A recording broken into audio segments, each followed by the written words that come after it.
Bag में देखो cable पड़ी हुई है चार्जिंग वाली।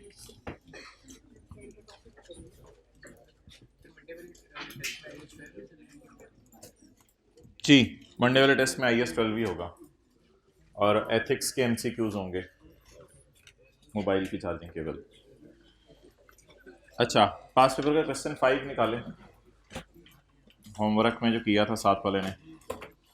साथ वाले को साथ बिठा के ना इधर से ही करवा के जाया करें होमवर्क। जनरेटर के पास बिठा लिया करें, धूप में थोड़ा सा धूप भी लग जाएगी इसे।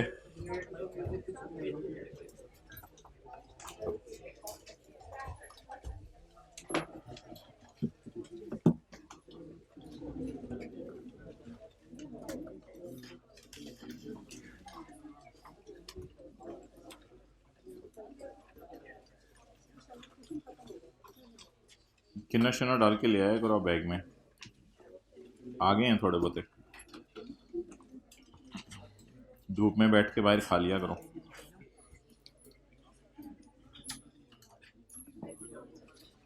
Page 335, page 335, your representative Waqar has provided you the following information for determining it's tax and deferred tax.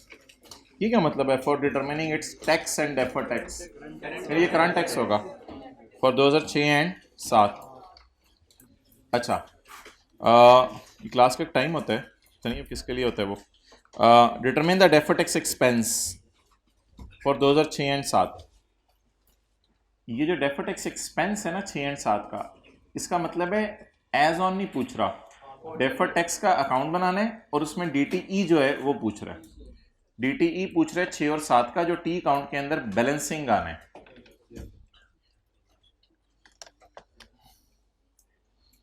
अच्छा, इस सवाल से मेरे ख्याल से काफ़ी आपकी लर्निंग हुई होगी और कुछ गलतियां करके आपने सही की होंगी, तो इस पे शर्मिंदगी होनी है। यस सर नहीं बोलना था मेरे ख्याल से। क्या चीज़? गलतियों से सीखता है बंदा, लेकिन इसमें गलती की गुंजाइश नहीं थी इस सवाल में। कितने लोगों का टिच टैली हुआ था पहली ट्राई में? माशाल्लाह, नजर ना लगे। जिसका टिच टैली हुआ था और आपके साथ बैठा हुआ है, तो आप ज़रा एजाज़ फील करें कि अल्लाह का शुक्र है मैं अच्छे बंदे की सोहबत में हूँ।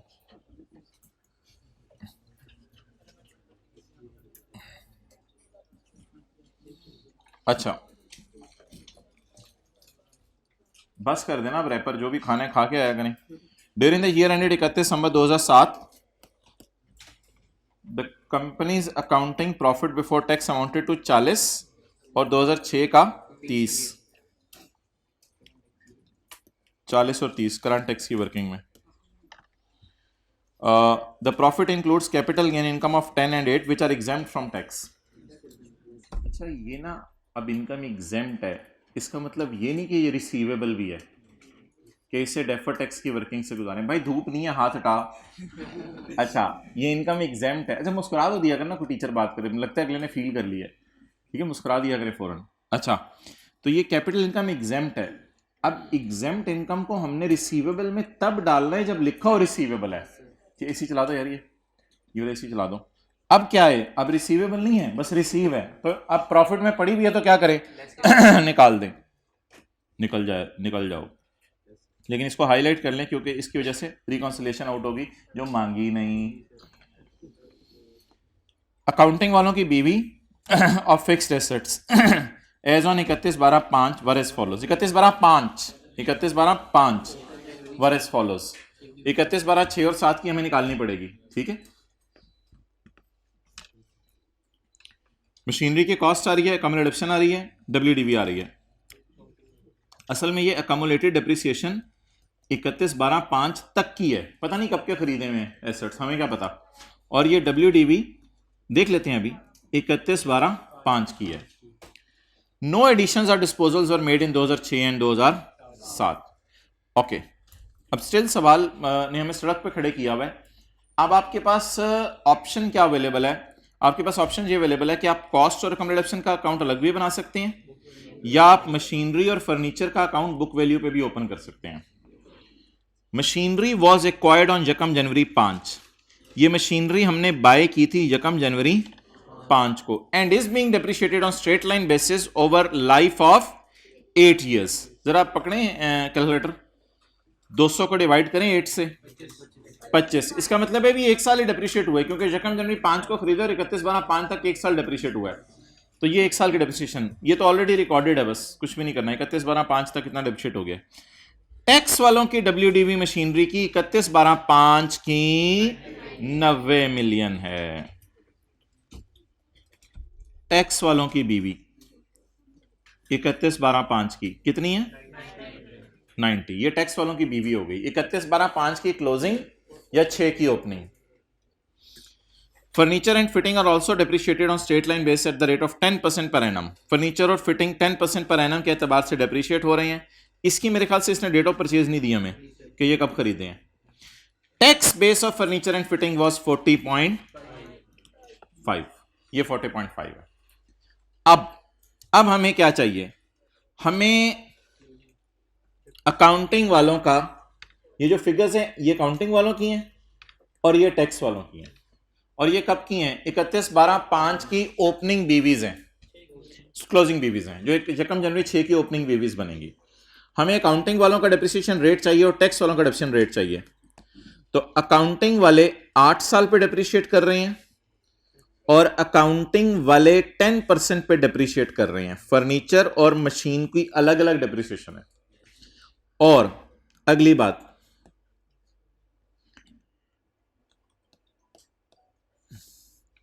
टैक्स वाले दोनों एसेट्स को किस पे कर रहे हैं? 10% ऑन WDV, 10% ऑन WDV। अब सवाल यह है कि अकाउंटिंग वालों के लिए मेथड कौन सा है और टैक्स वालों के लिए रिड्यूसिंग बैलेंस। अब यार कैलकुलेटर के ऊपर सादा सादा फिगर्स निकल सकती हैं, कुछ करने की जरूरत नहीं है। 175, अब जरा 200 डिवाइड बाय 8 करें, 25। 175 माइनस 25, 31/12/6 पे आ जाएंगे, फिर माइनस 25, 31/12/8 पे आ जाएंगे, 7 पे। और ओपनिंग बीवी है, लेकिन डेप्रिशिएट कॉस्ट पे करना है।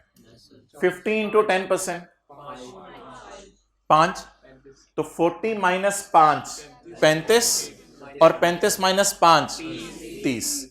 ये अकाउंटिंग वालों की बीवी मैंने आपको बता दी। क्लियर? कुछ भी नहीं है ना सवाल में, कोई है ही नहीं, जान ही नहीं है। और टैक्स वालों की बीवी का क्या करना है? ये तो आराम से 90 को पकड़ना है और 90 को पकड़ के आपने 10% लगा देना है, 9 आ जाएगी, फिर 81 आ जाएगा, फिर 81 को पकड़ के आपने तो ये आसान सा सवाल था, पता नहीं इसको कैसे अकाउंट्स बनाए होंगे। ये स्टेटमेंट फॉर्म में अकाउंट्स बने हुए हैं।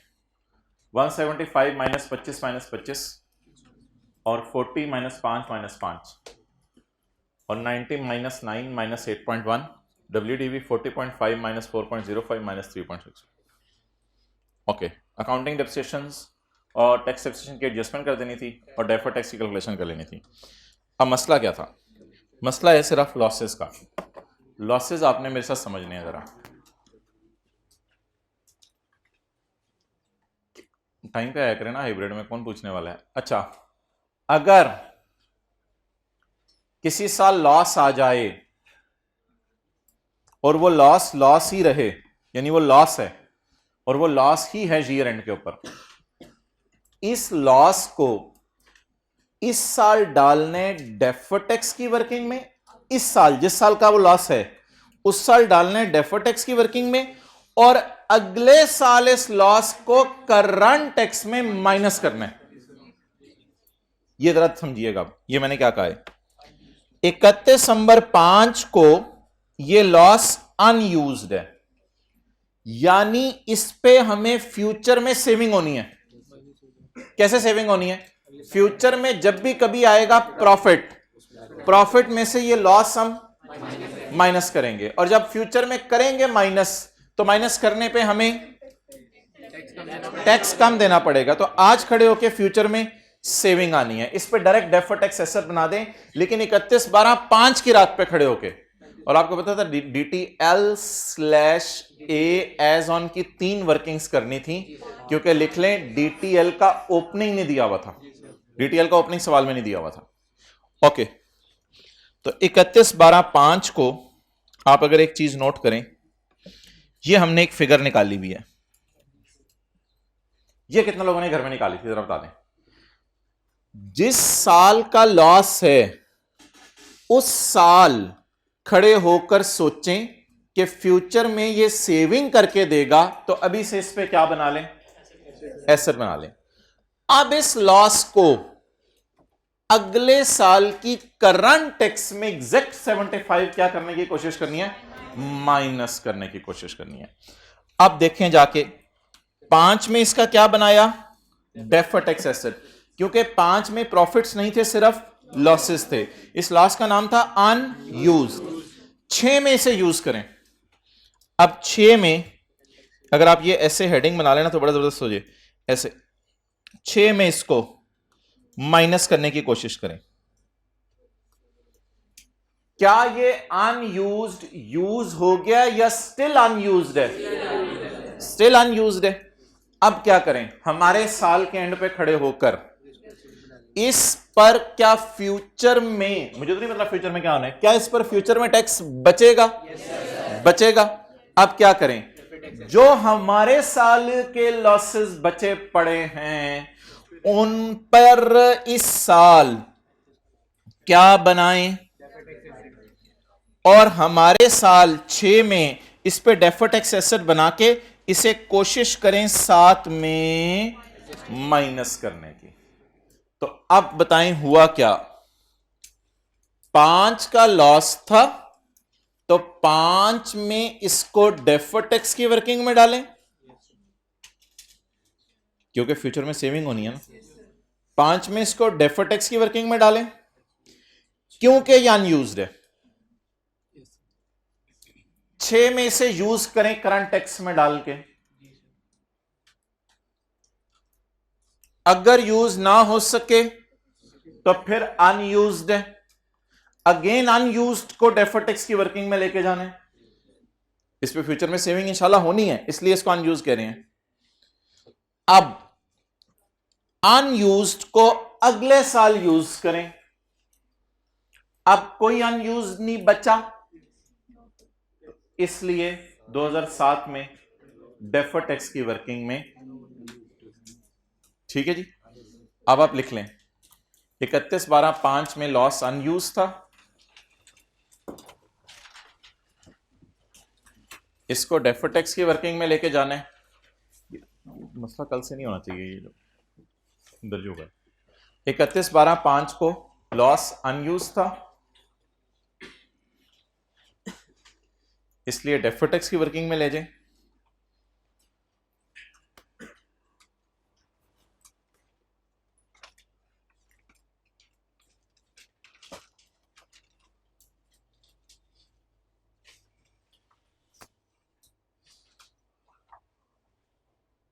और 2006 में करंट टैक्स की वर्किंग में इसे यूज करें।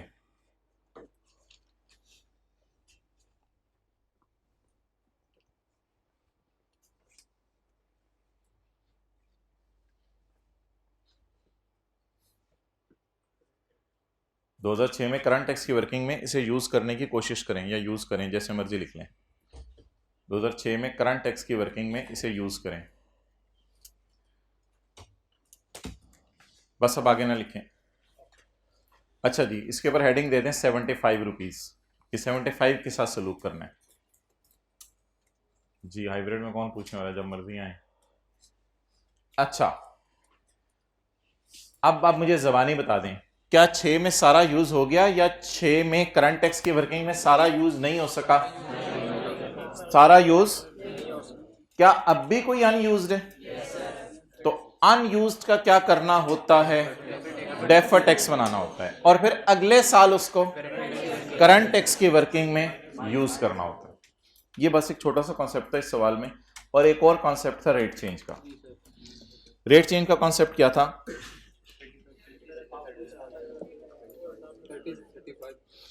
एक मिनट, 2000 5 में रेट कितने? 35%। 2006 में 35%। 2007 में 30%। अब आप मुझे बताएं किस साल का अकाउंट बनाते हुए मसला आएगा मिसमैच वाला? 7 का अकाउंट, 7 का क्लोजिंग 30 पे कैलकुलेट होगा और 6 का क्लोजिंग 35 पे कैलकुलेट हुआ था। ये बात है, 7 का क्लोजिंग 30 पे कैलकुलेट होगा और 6 का 35 पे कैलकुलेट हुआ था। तो एक काम आपने करना है, डेफर्ड टैक्स का अकाउंट बनाते हुए 7 में ये क्लोजिंग किस पे है? 30 पे, और ये ओपनिंग 35 पे। इस 35 को 30 पे लेके जाने के लिए 5 माइनस कर दिया यहां से, डिवाइड बाय 35 इंटू 5। तो इस तरह ना लिख के जरा रजिस्टर पे अपने सोच लिया करें कि मसला किस साल आना है। 7 में मसला आएगा कि 7 का क्लोजिंग 30 पे निकला होगा और 6 का क्लोजिंग 35 पे निकला होगा। तो ये बस एक दो कॉन्सेप्ट थे, लेकिन बहुत ही जबरदस्त सवाल था रिवीजन के एतबार से। एक तो लॉसेस का और दूसरा ये जो रेट चेंज का इफेक्ट है। कौन पूछने वाला है हाइब्रिड में? जब मर्जी आए। ये फिक्रा ना क्लास के एंड पे मुझे 3-4 दफ़ा बुलवा दिया करें, कौन पूछने वाला है हाइब्रिड में जब मर्जी आए, कौन पूछने वाला है हाइब्रिड में जब मर्जी आए, कौन पूछने वाला है हाइब्रिड में जब मर्जी आए, कौन पूछने वाले ऑनलाइन में जितने मर्जी लेक्चर छोड़ें, कौन पूछने वाले ऑनलाइन में जितने मर्जी लेक्चर छोड़ें, कौन पूछने वाले ऑनलाइन में जितने मर्जी लेक्चर छोड़ें। अच्छा, रोज़ाना संडे बनाएं। अब जी सवाल एक करना है, बस आज तो FAR 1 की रिवीजन हमने करनी है, रिवैल्यूएशन। प्रैक्टिस का क्वेश्चन 21 निकाल लें। प्रैक्टिस का क्वेश्चन 21।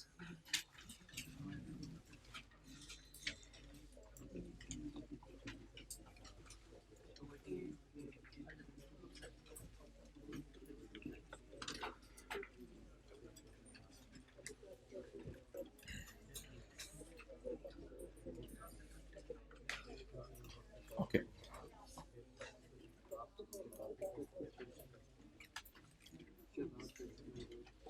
ओके। इस सवाल में मैं पेज नंबर 288 है, 288।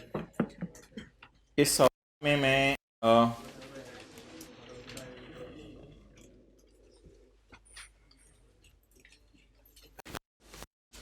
ये इंफॉर्मेशन मिटा रहा हूँ, ये इंफॉर्मेशन हम कल करेंगे।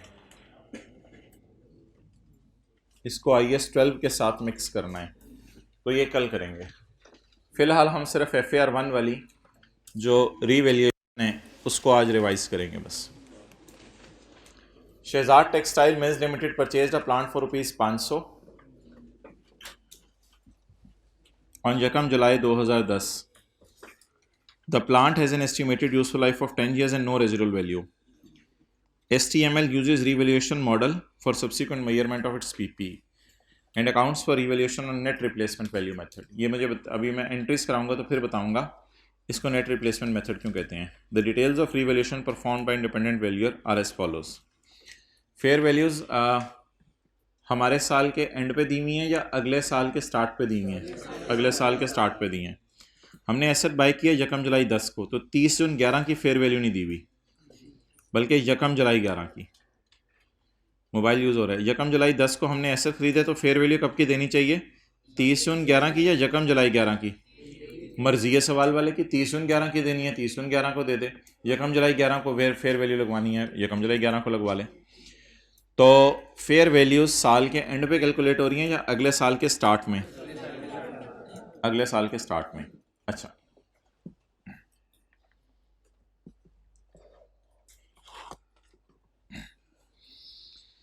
एक बिजनेस है, एक रनिंग बिजनेस है, उसने आपको ये डेटा दिया है 2023 का। 2023 में उसने आपको अपना डेटा प्रोवाइड किया है कि मेरे बिजनेस में शेयर कैपिटल है 500 और मेरे बिजनेस में ओपनिंग रिटेन्ड अर्निंग है 300 और प्रॉफिट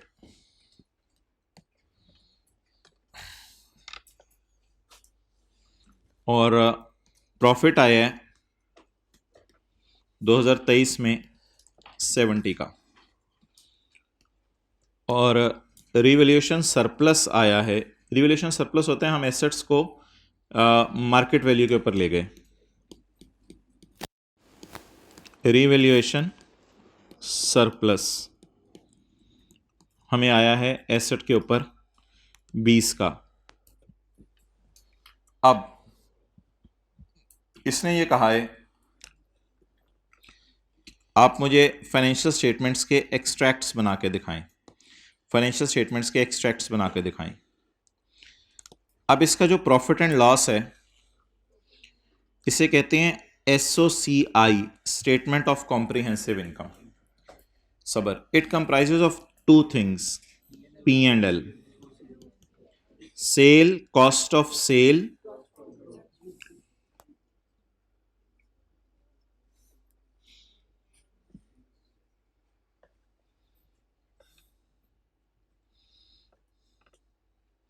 प्रॉफिट और लॉस। इसमें होते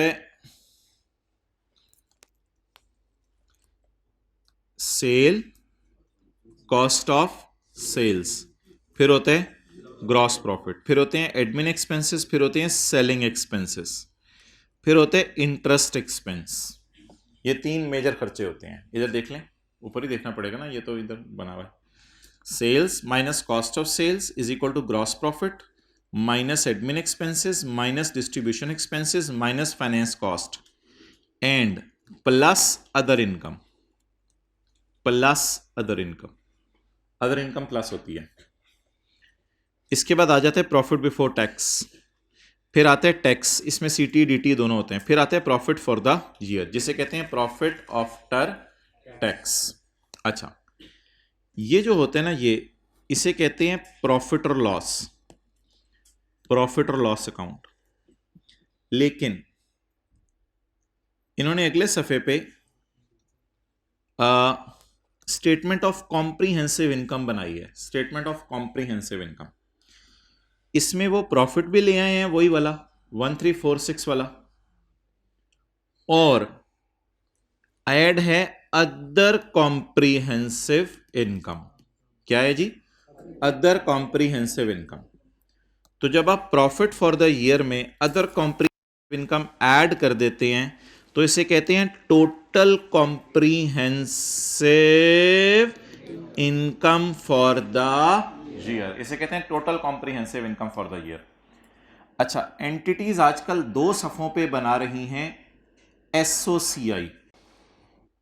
SOCI में पेज 77 पे इन्होंने P&L बनाया है, रियलाइज्ड गेन्स, और पेज 78 पे इन्होंने अदर कॉम्प्रिहेंसिव इनकम बताई है। लेकिन ऑब्वियसली अगर इन्होंने नाम इसका SOCI रखा है तो SOCI में प्रॉफिट एंड लॉस भी आता है और अदर कॉम्प्रिहेंसिव इनकम भी आती है। अदर कॉम्प्रिहेंसिव इनकम में वो सरप्लस जाते हैं जो रियलाइज ना हुए हों IAS 16 वाले या IAS 38 वाले। मिसाल के तौर पे बिल्डिंग पड़ी पड़ी महंगी हो गई, वो जाएगा इधर। मिसाल के तौर पे लैंड पड़ी पड़ी महंगी हो गई। इनटेंजिबल्स को रिवैल्यू तब करना है जब एक्टिव मार्केट अवेलेबल हो। तो ये ऑर्गेनाइजेशन का प्रॉफिट एंड लॉस और OCI होता है। प्रॉफिट एंड लॉस और OCI को इकट्ठा करके कहते हैं SOCI। तो सेल से चलते चलते चलते चलते कहां तक हम पहुंचते हैं? प्रॉफिट आफ्टर टैक्स तक। प्रॉफिट आफ्टर टैक्स के बाद एक चीज ऐड होती है OCI। SOCI comprises of P&L and OCI। OCI में आता है revaluation surplus for the year. For the year paper में लिखना नहीं, लेकिन मैंने आपको समझने के लिए लिखा है। इधर आता है revaluation surplus for the year. अब आप मुझे बताएं हमारी ऑर्गेनाइजेशन का 2023 का प्रॉफिट कितना है? 70। और इसको मैं क्लोज नहीं कर रहा, और रियलाइज्ड गेन है 70, अनरियलाइज्ड बताएं 20। ये है रिवैल्यूएशन सरप्लस, यानी बिल्डिंग आपकी 90 मिलियन वाली 110 मिलियन पे चली गई, तो ये 20 का गेन आ गया।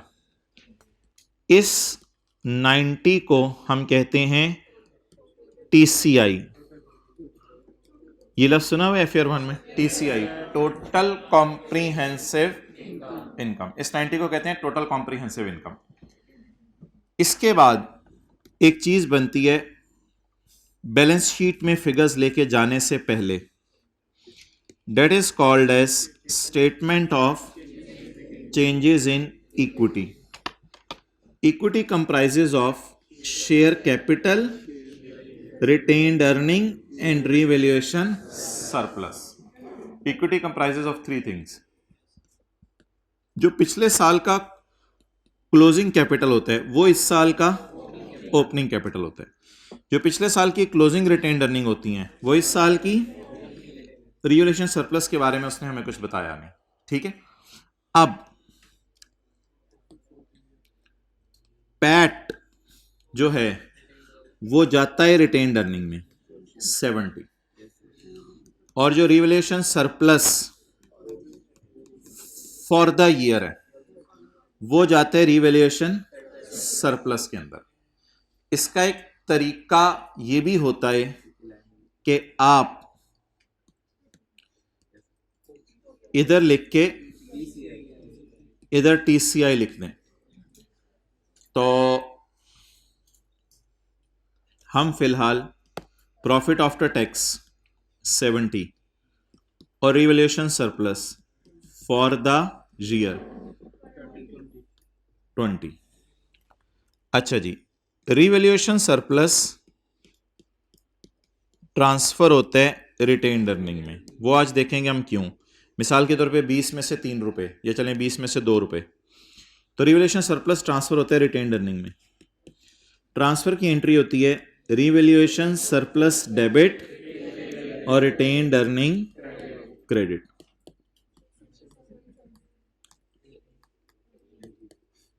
ये फिर क्लोजिंग अगले साल के क्या बन जाते हैं? ओपनिंग। तो याद रखिएगा पी एंड एल में ये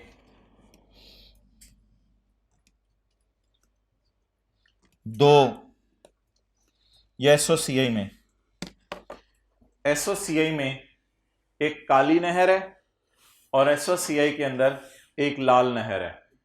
ये दो नहरें गिर जाती हैं जाके दरिया में। ये दो नहरें कहां गिर जाती हैं?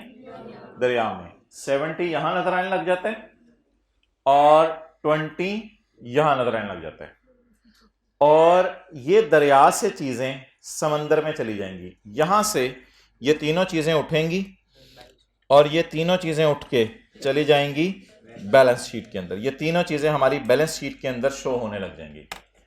इसे कहते हैं statement of changes in equity. हमारे पास सरमाया था 500, उसमें कोई चेंज नहीं आई, ओनर घरों से पैसा नहीं लाए। मैं नोट करने का टाइम दे दूंगा। पिछले सारे सालों में 2022 में, 21 में, 20 में, 19 में, पिछले सारे सालों में पैट हमने कमाया हुआ है 300 का। इस साल हमने पैट प्रॉफिट आफ्टर टैक्स कमाया है 70 का, और इस साल एक अनरियलाइज खुशी आई जो पहले कभी नहीं आई थी। शायद इस साल पहली दफा हम कॉस्ट मॉडल से रिवैल्यूएशन मॉडल पे स्विच किए हैं, जिसकी वजह से रिवैल्यूएशन सरप्लस आया for the year first time. इस सरप्लस को हमने शिफ्ट करना है रिटेन्ड अर्निंग में, जिसकी वजह अभी हम एंट्रीज के अंदर देखेंगे। चलें जी, नोट कर लो।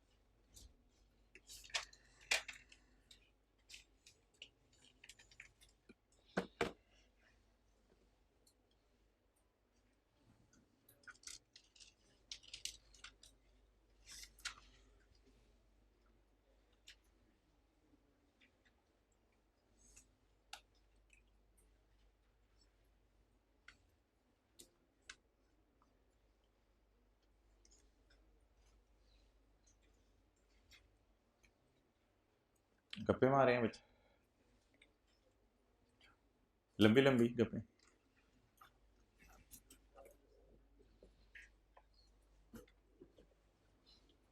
इधर को बैठते होते थे इधर और इधर, वो किधर है? एक दो दिन से पता है।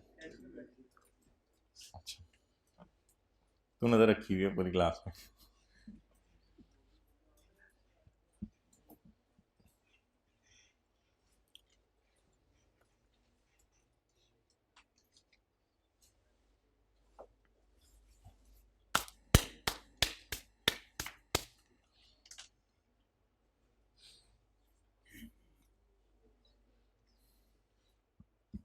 डिविडेंड कहाँ से बांटा जाता है?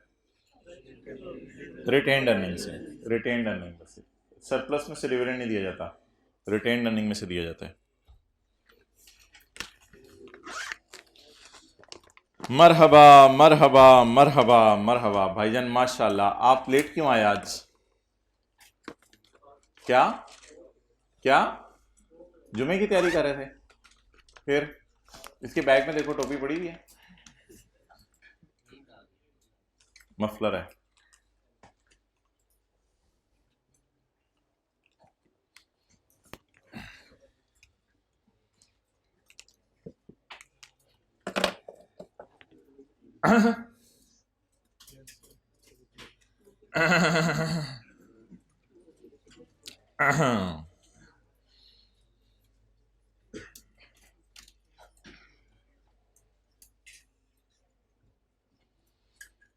घर जाते हैं, बैठते हैं, सेट होने में टाइम लगाते हैं, ये बस बैठते ही अब सोचने लग जाते हैं पहली क्लास में क्या पढ़ा, दूसरी में क्या पढ़ा, तीसरे में क्या पढ़ा, सो जाते हैं। ठीक है, घंटा सोने के बाद फिर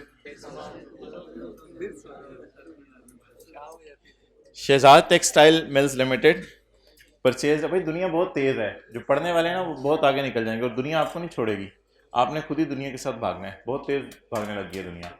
Shahzad textile mills limited purchase the plant for ₹500 million on Jakam July 2010. The plant has a life of 10 years and no residual value. STML uses the revaluation model. पहले साल की वर्किंग कर लेते हैं।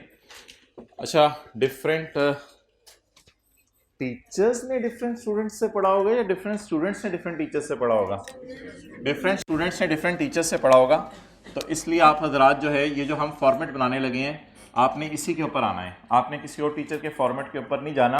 वो सही तो है बिल्कुल, जो मर्जी तरीका अपना लें वो सही है, लेकिन इशू ये है कि फिर हमारी क्लास में आपकी कंपेटेबिलिटी नहीं हो सकेगी, क्योंकि ये जो फॉर्मेट है रिवैल्यूएशन का, ये आज हमने इधर यूज़ करना है, फिर कल एक IAS 38 का सवाल करना है जो हमारा रहता है सनशाइन वाला, या परसों सवाल करेंगे, और फिर एक सवाल हमारा IAS 21 के अंदर रहता है रिवैल्यूएशन वाला। तो वो सारे रिवैल्यूएशन वाले सवाल करने हैं, और ये आगे फॉर्मेट फाइनल अकाउंट में भी यूज़ होने हैं। इसलिए बादल ना खास्ता, यानी चाहे ना चाहें आपने यही फॉर्मेट फॉलो करें। कोई और फॉर्मेट भी सही होगा, लेकिन इसी के ऊपर आ जाएं।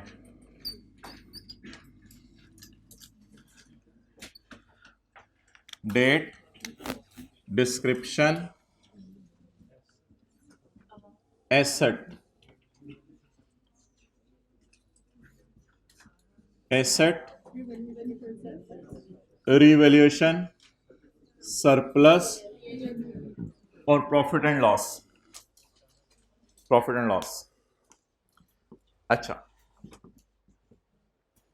एसेट है 500 का और इसकी लाइफ है 10 साल। तो डेट ऑफ परचेज बताएं जी। 1 जुलाई 10।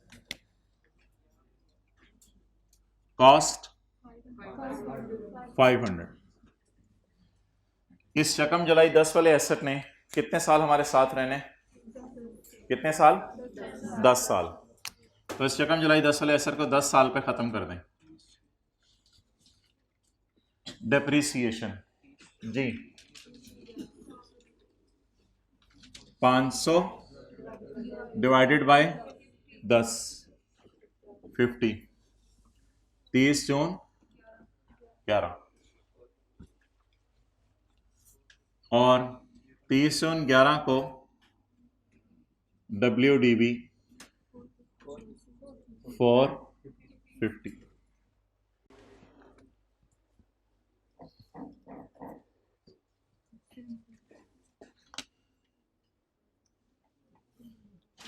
कल हम यहाँ कॉलम डालेंगे डेफर्ड टैक्स लायबिलिटी का और यहाँ कॉलम डालेंगे नेट रिवैल्यूएशन सरप्लस का, ताकि IAS 12 के अंदर बदल जाए।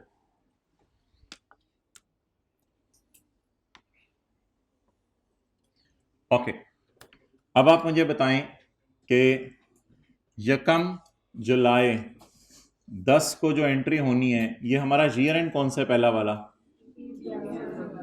30 जून 11। 30 जून 11 के साल में एंट्री होगी यकम जुलाई 10। जी बोलें। प्लान डेबिट कितने से? 500 से। और 30 जून 11 को एंट्री होगी डेप्रिसिएशन एक्सपेंस डेबिट और अकामुलेटेड डेप्रिसिएशन 50। ये ईयर एंड 30 जून 2011 की जनरल एंट्रीज हैं। अब हमारा पहला साल जो है वो खत्म हो गया।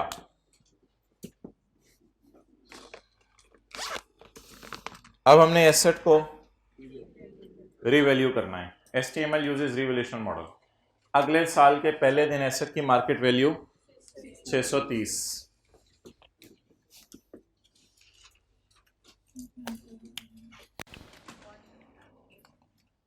तीस जून 11 को एसेट रिवैल्यू हो रहा है या यकम जुलाई 11 को? हमारे साल के आखिरी दिन या अगले साल के पहले दिन? अगले साल के पहले दिन। यकम जुलाई 11 रीवैल्यूड अमाउंट, एक लाइन छोड़ के रीवैल्यूड अमाउंट। रीवैल्यूड अमाउंट हमारे एसेट की कितनी है जी? 630।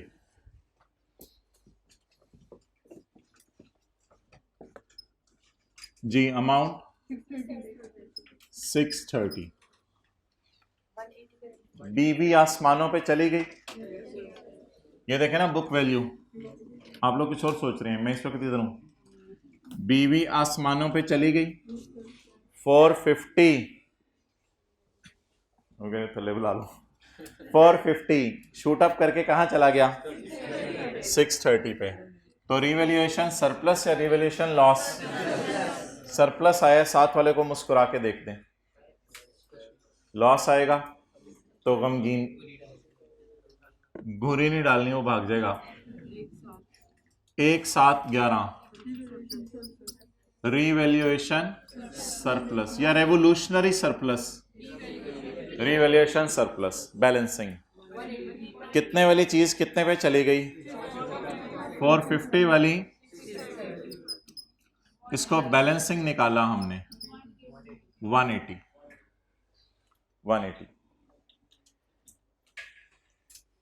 एसेट को डेबिट करके P&L में खुशी रिकॉर्ड करें। भाई उसका कंधा थक जाएगा। एसेट को, और वो तीसरा बंदा किधर है? छुट्टी पे। एसेट को डेबिट करके P&L को क्रेडिट करें या रिवैल्यूएशन सरप्लस को? रिवैल्यूएशन सरप्लस को।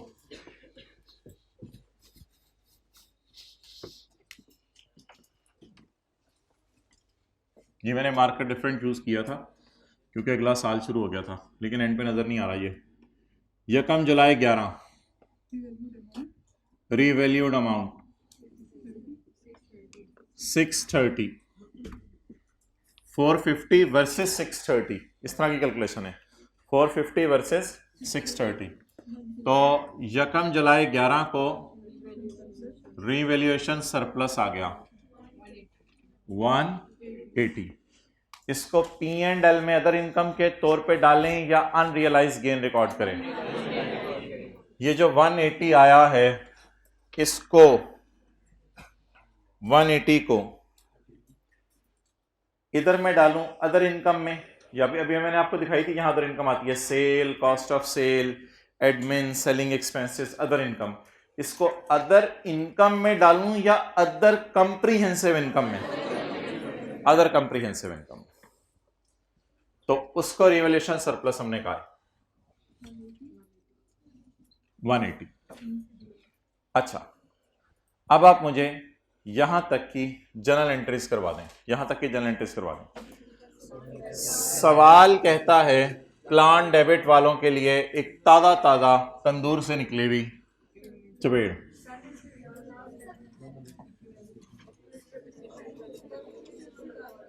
ईयर एंड 23 जून 12।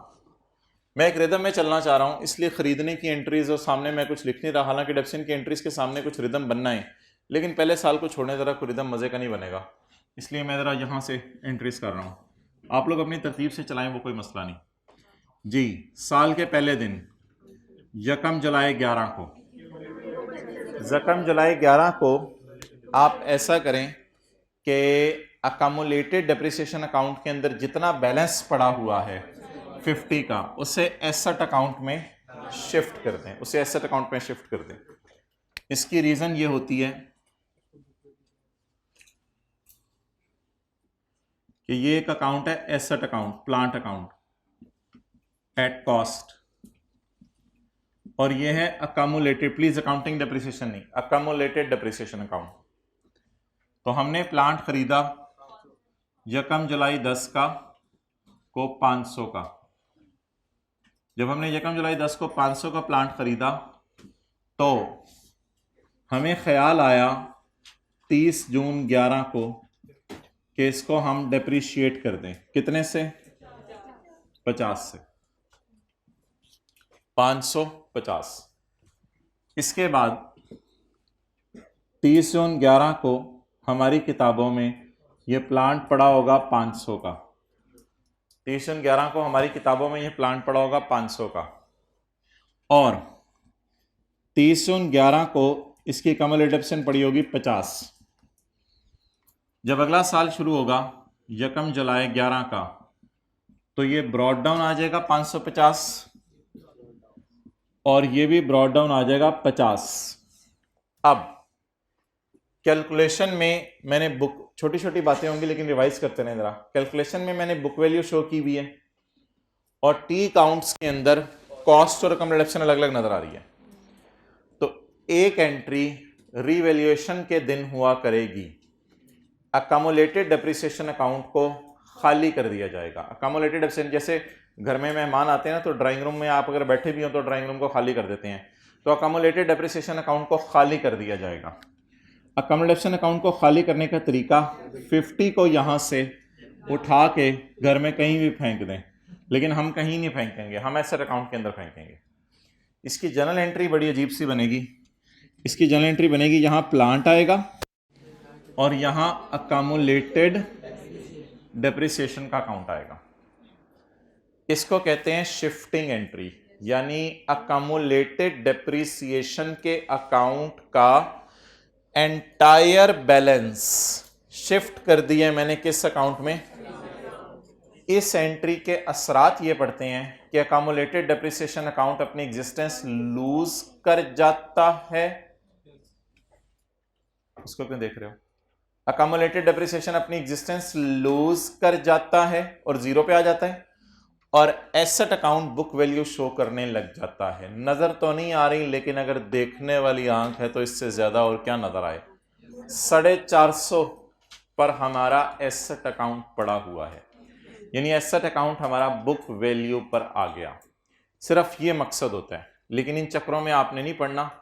आपने बस सादा सी बात, अकोमोडेशन अकाउंट में बैलेंस कितना पड़ा हुआ है, इसको एसेट अकाउंट में शिफ्ट कर दें। इसे हम कहा करेंगे वार्म अप, यानी तैयारी होने लगी है रीवैल्यूएशन की।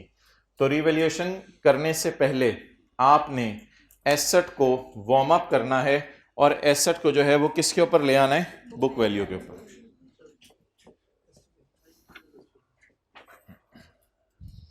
ये मैं मिटा रहा हूं, किसी ने तस्वीर खींचनी है इन दोनों अकाउंट्स की। तो ये वजह है शिफ्ट करने की कि अकोमोडेशन अकाउंट के अंदर जितना बैलेंस पड़ा होता है उसे एसेट अकाउंट में शिफ्ट कर दिया जाता है।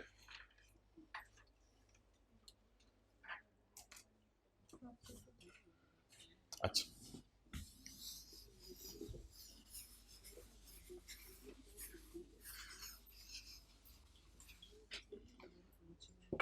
Okay.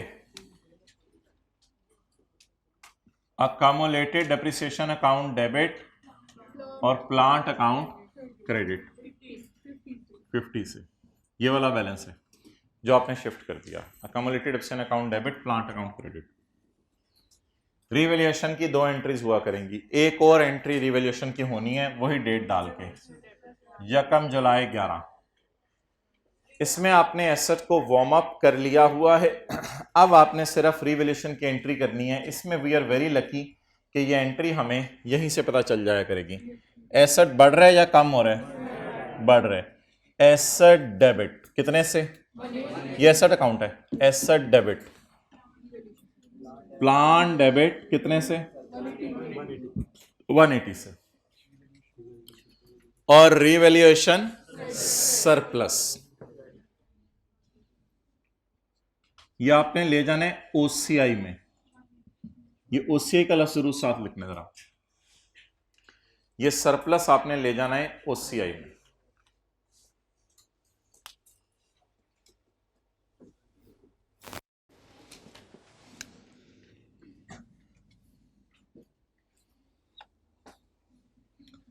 Okay, what is next?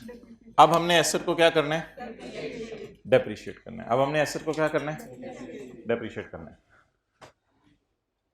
यहां तक नोट कर लें। जब भी हमने एसेट को डेप्रिशिएट करना है तो हमने इसका वैसे बैलेंस बता दें अभी कितना आ रहा है इस अकाउंट में? 180। आज तक का सरप्लस, ये ना आज तक का है, आज तक का सरप्लस, यानी इस मार्केट वैल्यू पे ये सरप्लस है। जब भी हमने एसेट को डिप्रिशिएट करना है तो हमने रिमेनिंग लाइफ जरूर निकालनी है। इसकी वजह सुन लें, रिमेनिंग लाइफ क्यों निकालनी है। एक मैंने आपको अच्छा हाँ, इसे कहते हैं नेट रिप्लेसमेंट मेथड। मुझे जनरल एंट्री लिखा होगा ना सवाल में कि नेट रिप्लेसमेंट मेथड पे एंट्रीज करो, तो नेट रिप्लेसमेंट को हाईलाइट करें। नेट रिप्लेसमेंट मेथड का मतलब होता है ये एंट्री करो, नेट पे ले आओ चीजों को, इसे कहते हैं नेट रिप्लेसमेंट मेथड। एक ग्रॉस रिप्लेसमेंट मेथड है, वो भी हम पढ़ेंगे, पढ़ा हुआ है वो FR 1 में। बस वो असल में कोई ज्यादा टेस्ट नहीं होता है कि में, इसलिए पढ़ाया नहीं जाता ज्यादा। अकम्युलेटेड डिप्रिसिएशन डेबिट और प्लांट क्रेडिट, ये होता है नेट रिप्लेसमेंट, यानी नेट वैल्यू पे ले आओ एसेट को, तो इसे नेट रिप्लेसमेंट मेथड कहते हैं। ओके, अब आप हजरात ये बता दें कि एक एसेट है, उसकी लाइफ है 3 साल,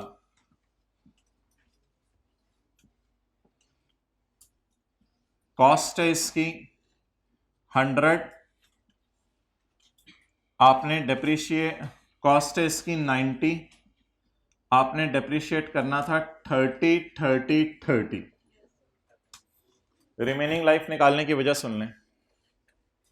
कॉस्ट है इसकी 90, आपने इसे डेप्रिशिएट करना था 30 30 30, इसकी बीवी है 60। लेकिन जब आपने इसको री किया तो ये एसेट रीवैल्यू करने पर 60 से 80 पे चला गया, ये इसकी फेयर वैल्यू आ गई। 60 से किस पे चला गया? 80 पे चला गया। आप ये बता दें मैंने 60 को डेप्रिशिएट करना है या 80 को डेप्रिशिएट करना है? किस पर? 2 सालों पे, 2 सालों पे। इसलिए मैं मजबूर हो गया हूं कि cost minus accumulated depreciation is equal to book value. ये 60 इस तरह की चीज है 450 टाइप, ये 80 इस तरह की चीज है, और 60 और 80 का डिफरेंस 20, वो फेयर वैल्यू का सरप्लस है। लेकिन अब 80 को कितने सालों में खत्म करना है? 2 साल। इसलिए मैं 80 को डिवाइड करूंगा 2 से, तो डेप्रिसिएशन क्या आ जाएगी? 40 और 40। क्लियर? अच्छा, जब भी आपने रिमेनिंग लाइफ मालूम करनी है तो आपको एक हिंट दिया जा रहा है।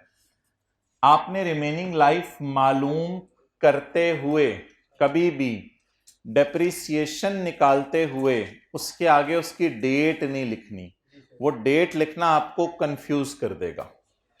इसलिए यहां सिर्फ लिखें डेप्रिसिएशन, बस यहां डेप्रिसिएशन लिखें, यहां डेट ना लिखें, डेट लिखना आपको कंफ्यूज कर देगा। अब मैंने किस प्राइस को खत्म करना है?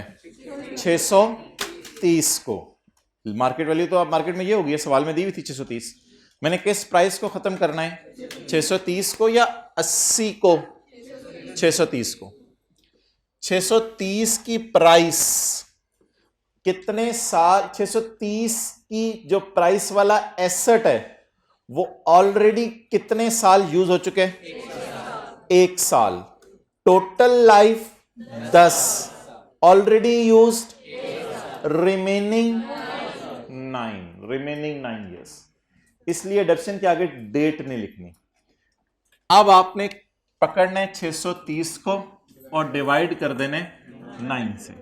गलती क्या होती है? गलती ये होती है कि आप यहां लिख देते हैं डेट, 30 जून 12 पे खड़े होकर डेप्शन निकाल रहे हैं। अब जब आप डेट लिख देते हैं ना यहां पे, तो अब आप रिमेनिंग लाइफ गलत निकाल लेते हैं, क्योंकि डेप्रिसिएशन की डेट पे खड़े होकर लाइफ नहीं निकालनी होती। अब आप क्या करेंगे? अब आप सोचेंगे 2 साल इस्तेमाल हो गया तो शायद रिमेनिंग लाइफ 8 है।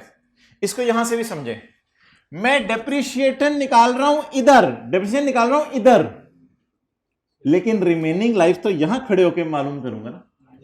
तो अब सारी बातें छोड़ें, सादा सी बात, जब भी आपने रिवैल्यूएशन के बाद क्या निकालनी है? डेप्रिसिएशन। तो डेप्रिसिएशन के सामने डेट नहीं लिखनी। What is the price which is to be depreciated now? 500 और 630 over remaining life. What is the life it is already used? 1। Total 10 minus 1 9। The remaining life of asset is 9। जैसे इसका 80 को यही खड़े होकर देखा था हमने, 2 साल इसकी लाइफ रह गई है जी। आप डेप्रिसिएशन चार्ज करें, डिवाइडेड बाय 9। और क्योंकि वो एसेट को खत्म करने आहिस्ता आहिस्ता, तो उसके साथ उसका जो सरप्लस पड़ा है इसको भी आहिस्ता आहिस्ता खत्म कर दें। ओके 70 और 20, 180 डिवाइड बाय 9 और 630 डिवाइड बाय 9। एसेट को भी रिमेनिंग लाइफ पे खत्म करें और सरप्लस को भी रिमेनिंग लाइफ पे खत्म करें। अब आप लिखनी है तो लिख दें किस दिन डेप्रिसिएशन निकाली है, लेकिन किस प्राइस को खत्म किया है? 30 को। अब आप 312 की बीवीज निकाल लें, WDV 160।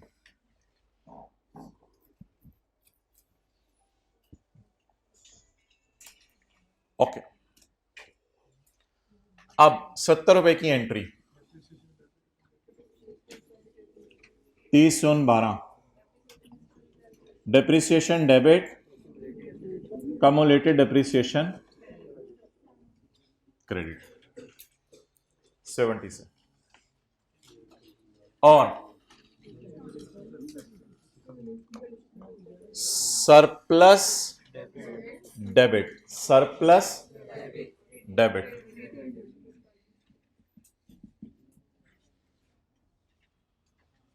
Revaluation surplus debit retained earning कितने से? 20 से।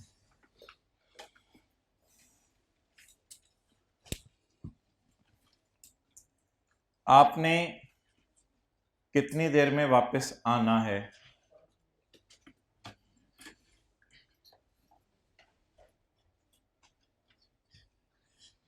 अच्छा, अब आप मुझे ये बताएं, पहला सवाल कि surplus debit retained earning credit entry, भाई नहीं कुरक बाद में, surplus debit retained earning credit entry क्योंकि पहला सवाल। दूसरा सवाल, सरप्लस के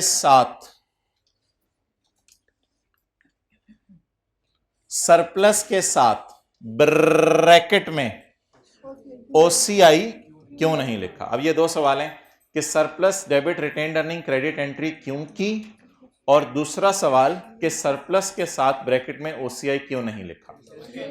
मुझे बता लेने दें। अच्छा,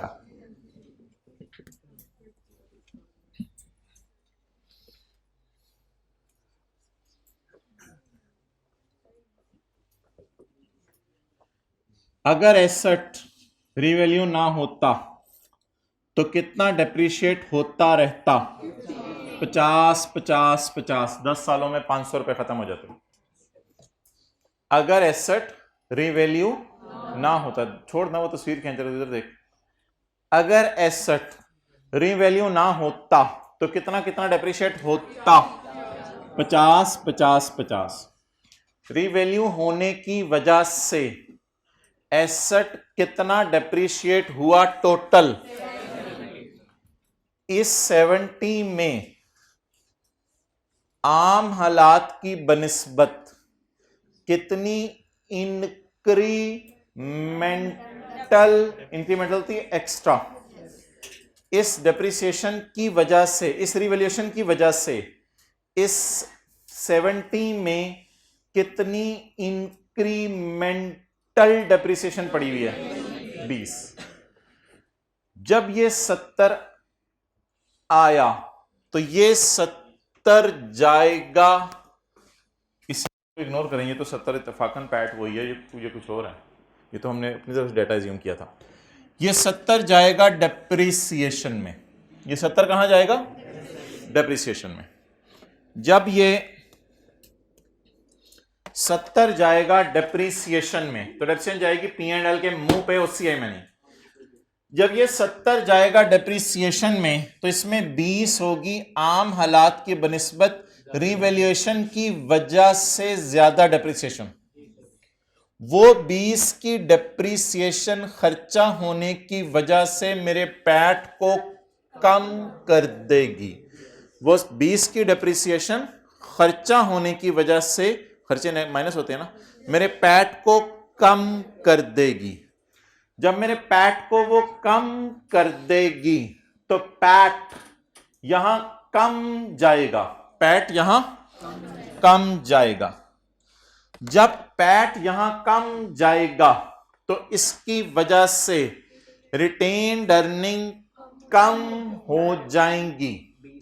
तो हमने कहा रिटेन्ड अर्निंग के अकाउंट ने कि तुम्हारी वजह से डेप्रिसिएशन ज्यादा आई है, इसलिए डेप्रिसिएशन की वजह से होने वाला मेरा नुकसान तुम भरो।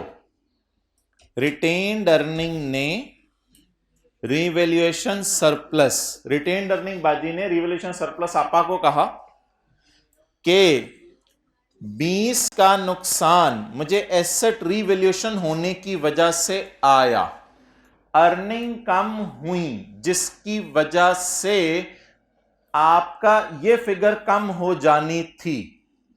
तो इसने कहा कि तुम ऐसा करो, उस नुकसान को तुम भरो। हमारे सवाल में 20 है, मैंने ये 2 लिया था। हमारे सवाल में सरप्लस कुछ हो रहा है, ये तो और डाटा है। अब हमारे सवाल का डाटा ले लें, आप सारी चीजें छोड़ें, हमारे सवाल का डाटा लेते हैं जी। हमारे सवाल में पता नहीं पैट कितना है, डेप्रिसिएशन कितनी है, डेप्रिसिएशन कितनी है 70। डेप्रिसिएशन कम होने की, डेप्रिसिएशन बढ़ने की वजह से प्रॉफिट क्या हो जाएगा?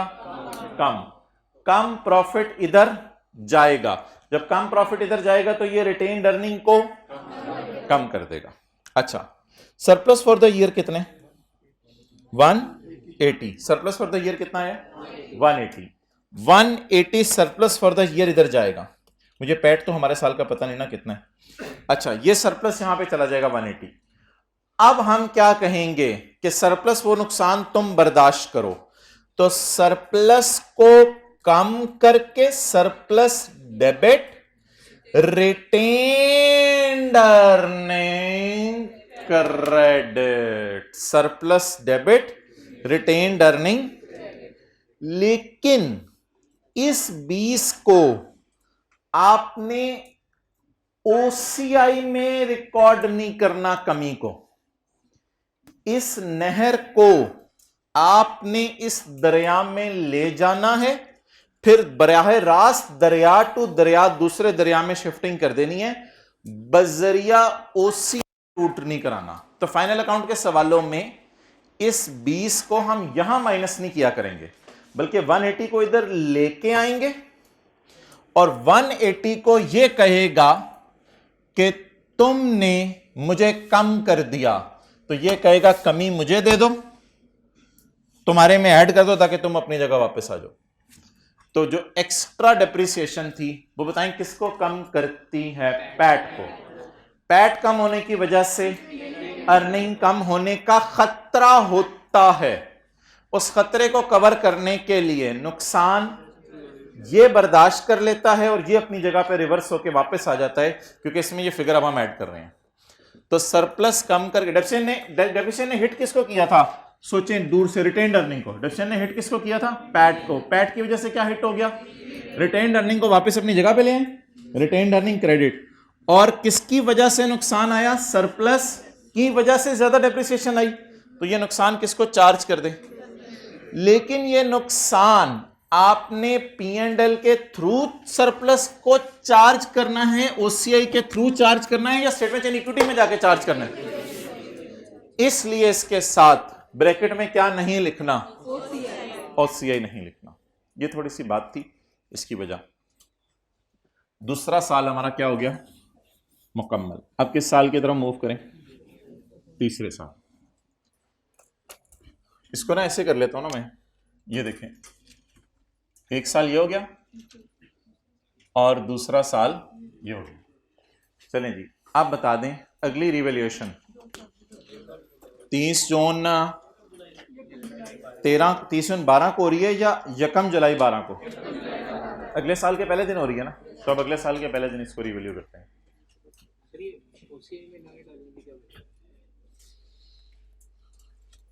इसलिए कि for the year surplus users को पता चले कितना है,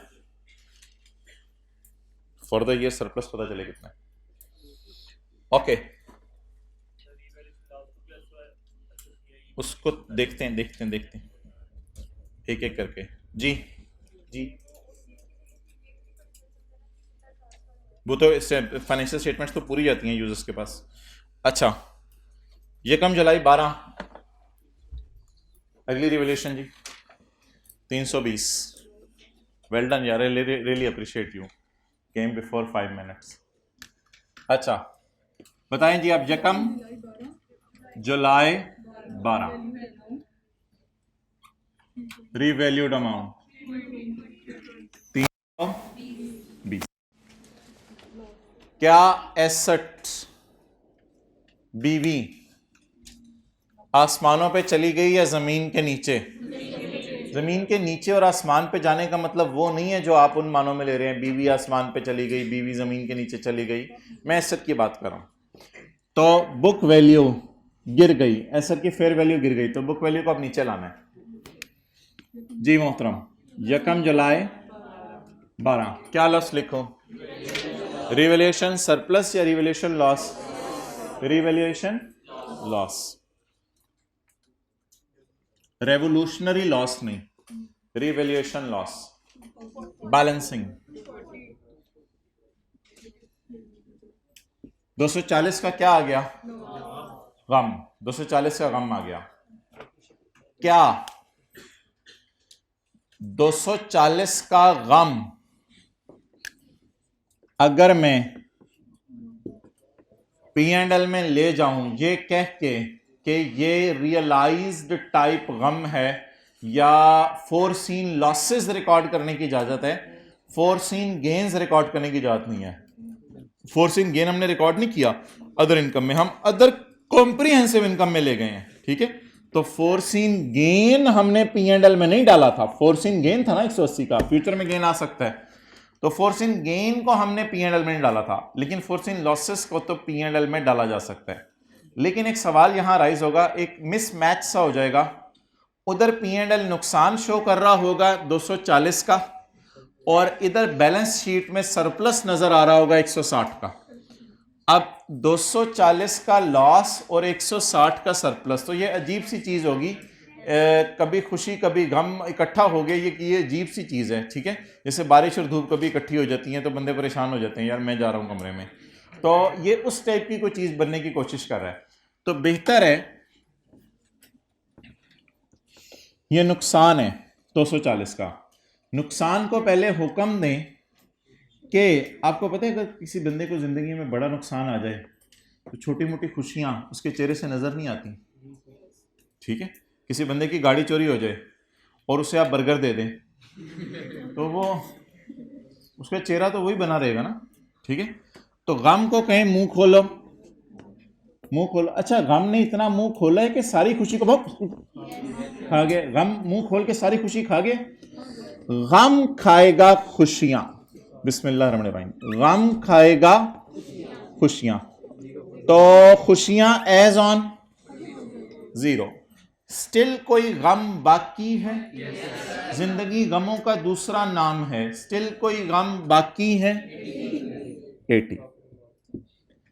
और गम एज ऑन टाइप भी 80 है, फॉर द ईयर भी 80 है, एज ऑन टाइप गम भी 80 है। ओके, अब मुझे बता दें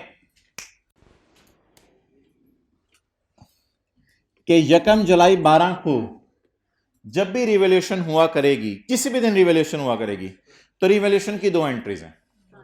क्या इस वक्त अकामुलेटेड डेप्रिसिएशन अकाउंट में 0 बैलेंस है या 70 और डाल दिया हुआ है? पिछला बैलेंस खत्म हो चुका है, 50 और 50 नेट हो चुका है। अब अकामुलेटेड डेप्रिसिएशन अकाउंट में सिर्फ कितना बैलेंस पड़ा है? इस 70 के बैलेंस को शिफ्ट कर दे एसेट अकाउंट में, वही काम करें। अब रिदम में एंट्रीज 4 एंट्रीज होंगी।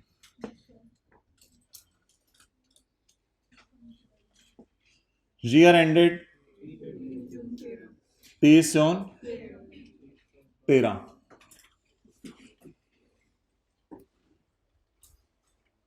हाइब्रिड वालों, आप लोग दूर होते हुए भी करीब है, परेशान नहीं होना, इंशाल्लाह मैं आऊंगा। 1 जुलाई 2013, 1 जुलाई 12। अकोमोडेशन अकाउंट में बैलेंस कितना पड़ा है? 70 का। कुट पाड़ी ऊपर होमवर्क ना करने वाले को, क्योंकि ऐसा हुआ भाई को अंदर चपेड़े पड़ी और आप बाहर सुन रहे हो कमरे के अम्मी अबू से तो भाई को पहले ही आप समझा दिया करें कि यार सीधा हो जा। 70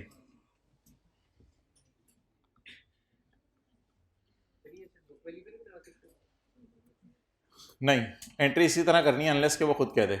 अच्छा जी, नेक्स्ट 1 जुलाई 12।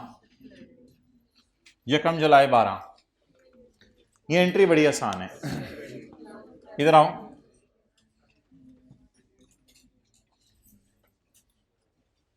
ऐसे उंगली रखो। एसेट क्रेडिट,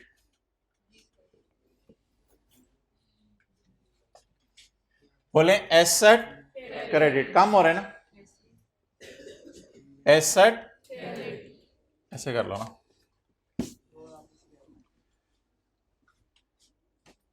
एसेट क्रेडिट बोले,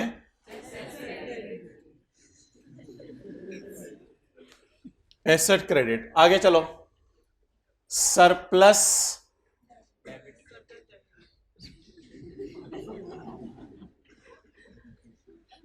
surplus debit, surplus debit.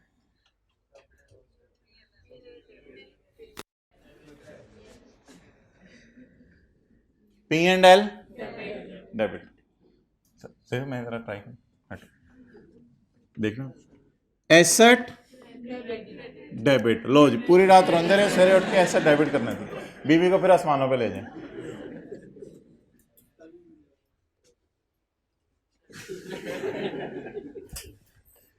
Asset credit, surplus debit, P and L debit. लेकिन ये जो है था ना सरप्लस वाला कॉलम और लॉस वाला कॉलम, इसको आपने ओसीए से हमेशा रूट कराना है। वो जो सरप्लस डेबिट डेप्रिसिएशन के आगे वाली फिगर होती है ना, उसको ओसीए से रूट नहीं कराना। ये तो नॉर्मल उसी तरह ओसीए से रूट होगा। बनाएं जी, एंट्री बनाएं ओसीए से जैसे रूट कराई थी ये वाली।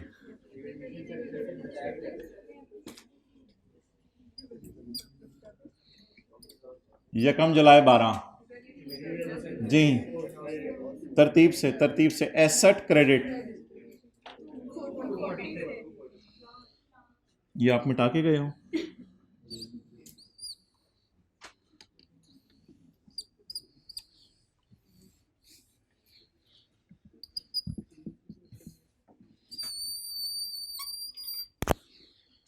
जी मोहतरम बोले, प्लांट कितने से 240 से प्लांट क्रेडिट। यार चपेड़ा क्यों मार रहे हैं, हद होगी। अब रिवैल्यूएशन सरप्लस इन ओसीआई 160,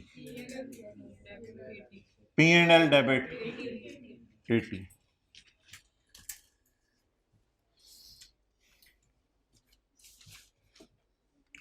डरते डरते मैं एक बात बोलने लगा हूं कल के लिए।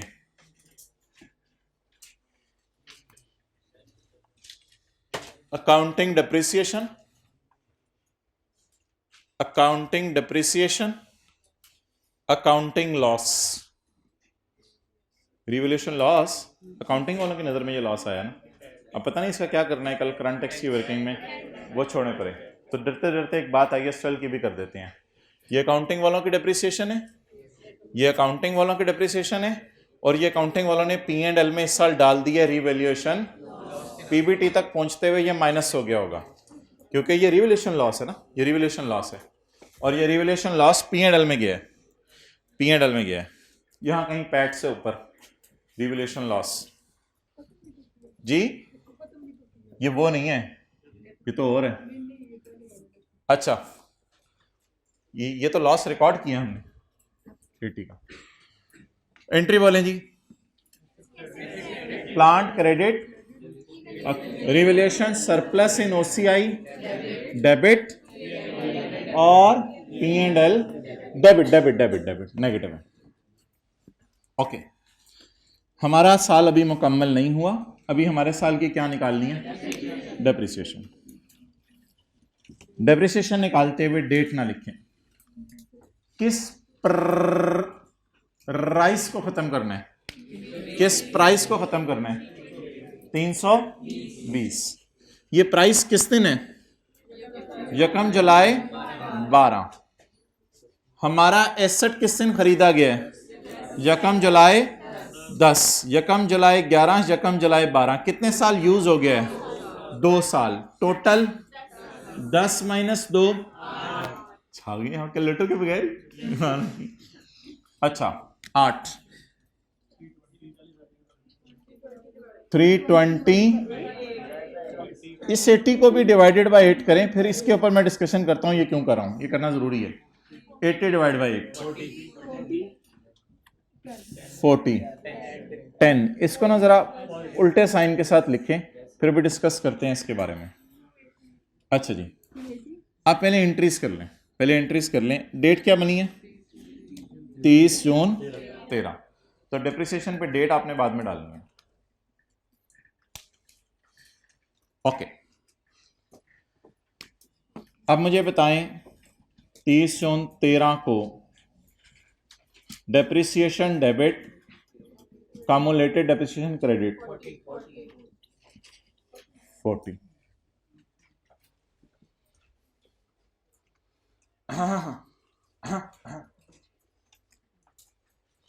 ओके,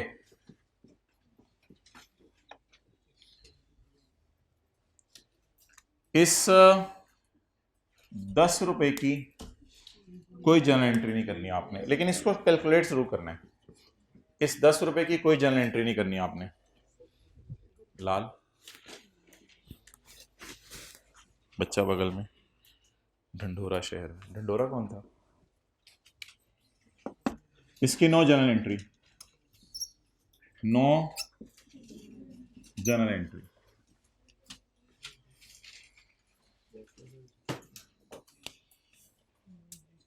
ओके, इसकी जर्नल एंट्री क्यों नहीं होनी, ये इसके ऊपर जरा 1-2 मिनट बात कर लेते हैं। याद रहेगी तो ठीक है, ना भी रही कोई मसला नहीं। अच्छा, ये फिगर तब आया करेगी जब डेप्रिसिएशन आम हालात की बनिस्बत कम होगी। आम हालात की डेप्रिसिएशन 50, खास हालात की डेप्रिसिएशन 70। इस 70 में 20 की डेप्रिसिएशन ज्यादा पड़ी थी। आम हालात की डेप्रिसिएशन 50, खास हालात की डेप्रिसिएशन 40। आम हालात की बनिस्बत 70 ज्यादा था, इधर आम हालात की बनिस्बत 40 क्या है, कम है। अच्छा, अब आपने जरा गौर से एक चीज सोचनी है। ये 80 का जो मैंने P&L में लॉस बुक किया है,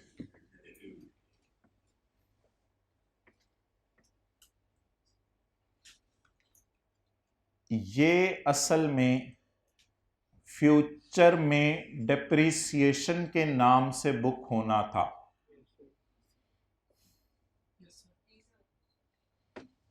ये फ्यूचर में डेप्रिसिएशन के नाम से बुक होना था। क्यों? अगर मेरा एसेट आम हालात में पड़ा रहता तो वो नॉर्मल तरीके से डेप्रिशिएट होता एकदम। अच्छा, इंपेयरमेंट लॉस भी यही होता है। अगर एसेट इंपेयर हो जाए ना तो फ्यूचर में फिर डेप्रिसिएशन कम आती है, क्योंकि एकदम इंपेयरमेंट ना एक आप समझ लें कुछ जानवर शेर की तरह है। इंपेयरमेंट शेर की तरह एकदम एसेट को खा जाती है पूरा। अब आप मिसाल के तौर पे खाना खा रहे हैं, अब आपने सोचा कि 2 ब्रेड आज खाऊंगा, 2 ब्रेड दोपहर को खाऊंगा, 2 ब्रेड रात को खाऊंगा, फिर 2 ब्रेड सुबह खाऊंगा, फिर दोपहर को खाऊंगा, फिर रात को खाऊंगा। इसे डेप्रिसिएशन कहते हैं। एकदम जो है वो बड़ा भाई आ जाए और 8 ब्रेड के पीस खा के चला जाए, इसे कहते हैं इंपेयरमेंट लॉस, ये से कहते हैं रिवैल्यूएशन लॉस। तो ऑब्वियसली एसेट को खत्म करने का एक तरीका डेप्रिसिएशन, वो है स्लोली एंड स्टडी। एक एसेट को खत्म करने का तरीका है इंपेयरमेंट लॉस। वो एकदम सारी डेप्रिसिएशन, जब भी एसेट इंपेयर होगा याद रखिएगा, एसेट अगर 100 रुपए का है तो आपने अभी तक 20 डेप्रिशिएट किया है, एकदम एसेट पे इंपेयरमेंट लॉस आ गया 45 का। अब बाकी सालों में मेरे ख्याल से डेप्रिसिएशन तो इतनी ज्यादा चार्ज नहीं होनी, अब डेप्रिसिएशन कम चार्ज होनी है। कोई बात समझ आ रही है? तो इसी तरह अगर मैंने एसेट को डेप्रिशिएट कर दिया पिछले सालों में 20, मिसाल दे रहा हूं, और एकदम रिकॉर्ड कर दिया इस पे रीवैल्यूएशन लॉस, तो आइंदा सालों में डेप्रिसिएशन कम चार्ज होगी। अच्छा, अब वो जो डेप्रिसिएशन कम चार्ज होनी है, वो अल्लाह का शुक्र है मुझे मेरी आंखों से नजर भी आ गई कि डेप्रिसिएशन आम हालात में कितनी चार्ज हो रही थी, 50, और खास हालात में ये लॉस मैंने कहां बुक किया है, विद इन P&L। ये लॉस मैंने कहां बुक किया है, with in P&L। With in, ये 80 का लॉस विद इन P&L है ना, तो ये लॉस मैंने कहां बुक किया है, विद इन P&L। डेप्रिसिएशन आम हालात वाली 50, खास हालात वाली। डेप्रिसिएशन 10 की जो कमी आई है वो भी 40 जब मैंने बुक किया तो वो 10 की कमी यही आई है कि यहां 10 की डेप्रिसिएशन नहीं गई।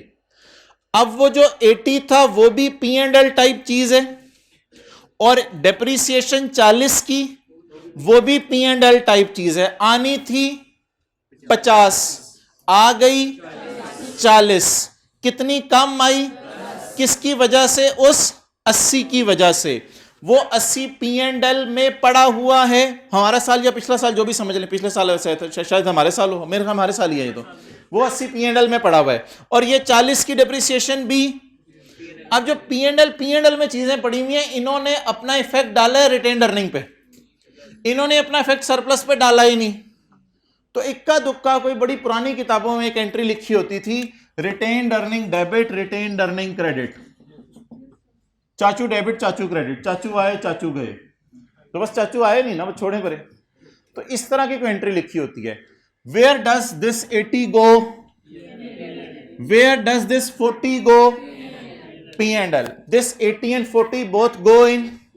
If they both go in P and L, they only hit P and L. They will automatically cancel out their effect. इसलिए ये जो 10 की कमी डेप्रिसिएशन की मुझे शो हो रही है, ये एज सच कुछ भी नहीं है सिवाय इसके कि ये चीज शो कर रही है मुझे कि मेरा 80 का नुकसान था, अब वो नुकसान मेरा भरता जा रहा है एक किस्म का। अच्छा, इस पर थोड़ी सी एक और मैं बात करने लगा हूं, वो आपको जरा ज्यादा अच्छी अपील करेगी, बट छोड़ दें इस बातों को। आम हालात की बनिस्बत जब भी फिगर कम डेप्रिसिएशन आया करेगी तो ये इफेक्ट आप इसकी जनरल एंट्री नहीं किया करेंगे बस। तो पहली बात होगी, इसकी जनरल एंट्री इग्नोर कर दें। यहां पे खड़े होकर मुझे WDVs बता दें। 280 और -70। ये +10 को फिर शो क्यों करना है, इसका अभी मैं रोल आपको बताऊंगा अगले साल, कि अगर ये +10 शो ना किया जाता तो इसका असर क्या होता, वो मैं इसका इंपैक्ट अगले साल बताऊंगा। यहां तक खड़े होकर मुझे बता दें, आज तक की बुक वैल्यू, आज तक का लॉस 70। अब आखिरी साल है, वो तो आप खुद ही कर लें, आखिरी साल की एंट्रीज कर ले और इधर वर्किंग कर लें, जल्दी करें, 1 मिनट लगाएं। फिर 4 सालों के P&L बना लेते हैं और 4 सालों की OCA बना लेते हैं। ये बड़ा जरूरी होगा अगला काम, जो FR1 में इतना ज्यादा नहीं होता, फिर वो काम आप करना है शुरू। चौथा साल, आखिरी साल, जल्दी जल्दी करें।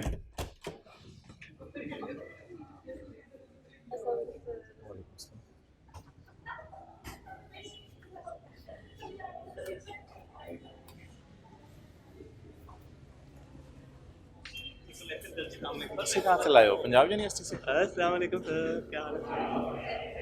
CA कर रहे हो?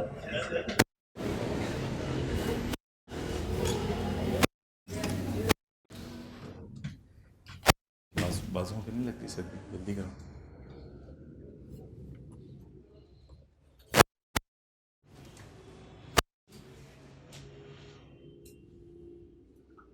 अस्सलाम वालेकुम, दिन हुए आपसे मिले।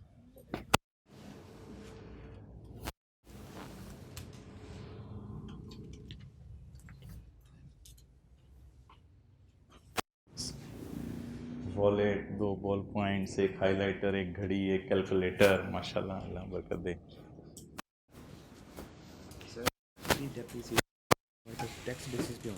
नहीं, वो तो मैं काल ही नहीं रहा अभी, मैंने तो सिर्फ ये ऊपर वाला लिया हुआ है।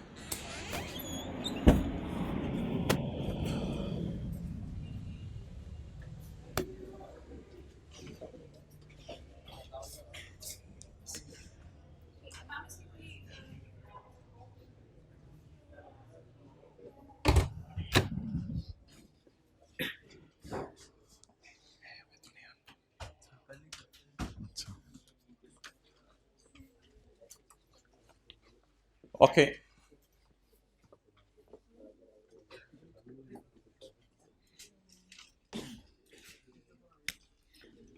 आगे जी, आखिरी साल 1 जुलाई 13, रीवैल्यूड अमाउंट 560। अल्हम्दुलिल्लाह, बीवी फिर आसमानों पे, भाई फरमा रहे हैं फिर आसमानों पे। 1 जुलाई 13,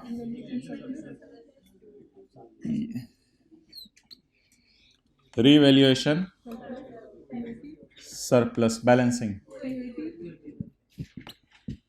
280, वो इत्तफाकन बीवी के बराबर आ गया, बीवी डबल आसमानों पे गई है दूसरी को रखे। अच्छा, तो 280 बैलेंसिंग आ गया। अब आप मुझे बताएं, इस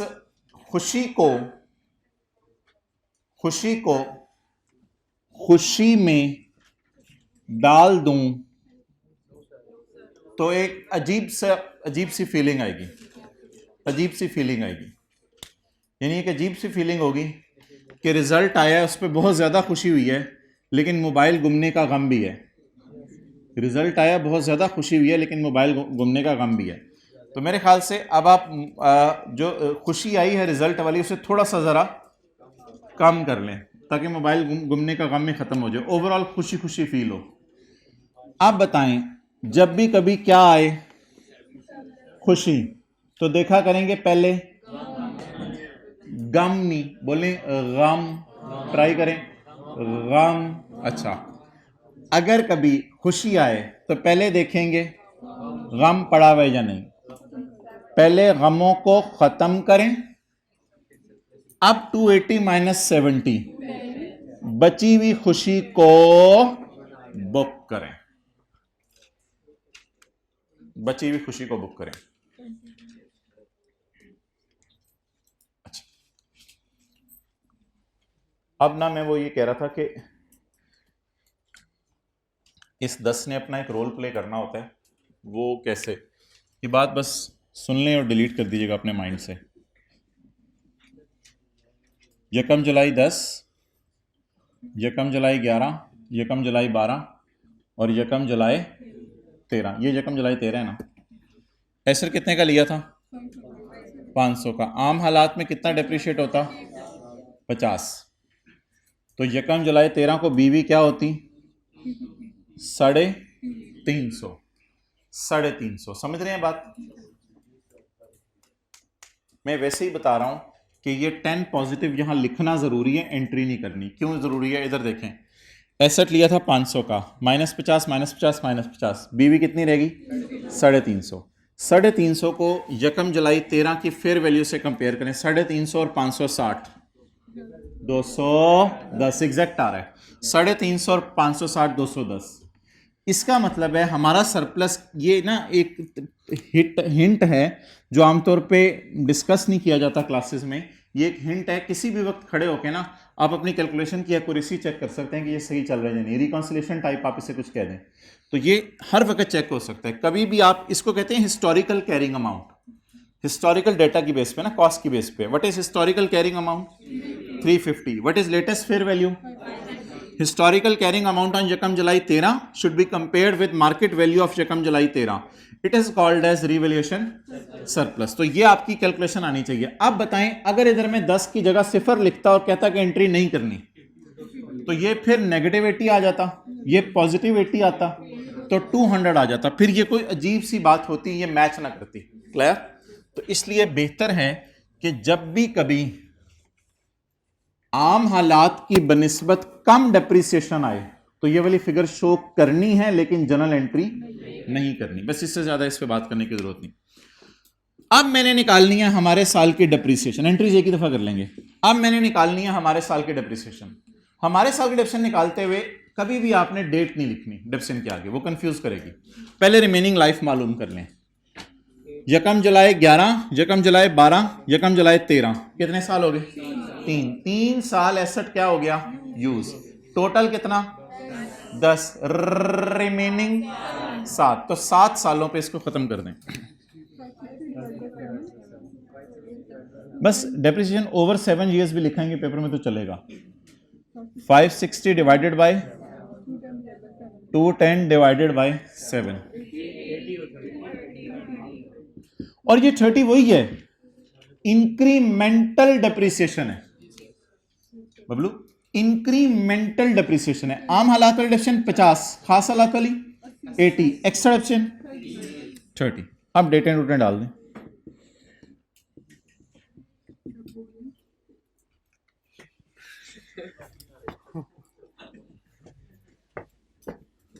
कितनी देर में आ रहे हो?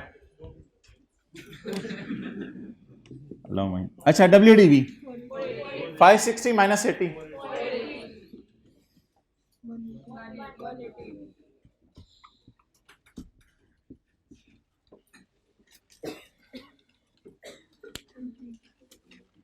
आप ना उसके साथ बैठ जाओ और ये वाइट कपड़ों वाले भाई को भी पीछे बुला लो। ये एक इधर बैठा हुआ है, में दरवाजे जगह खाली है, दूसरा इधर बैठा हुआ है, एक तीसरा इधर बैठा हुआ है। अब ये तीनों बातें कर रहे हैं आपस में।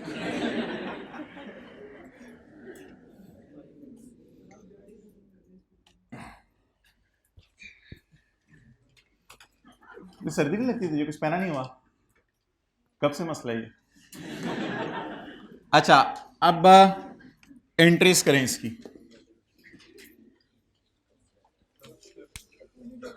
पहले इसकी एंट्री नहीं करनी, बंदे को बुलाऊंगा मैं मुझे पता है बंदे को बुलाना है।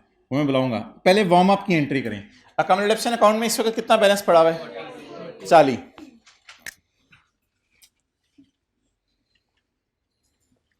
Year and 30/14। ओके, यकम जुलाई 13। अकोमोडेशन के अकाउंट के अंदर कितना बैलेंस पड़ा हुआ है?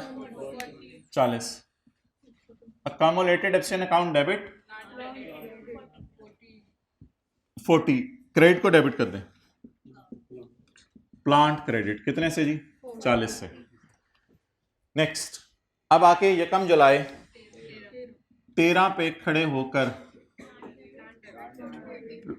बंदे आए,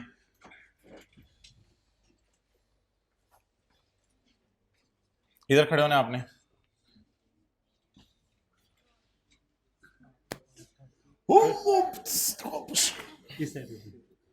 चलो ठीक है, मैं ट्राई करता हूँ, ठहरो, शायद मेरा थोड़ा सा देखो। ठीक है, मैं करता हूँ। ठीक है, बैठो आप। प्लान डेबिट बोले,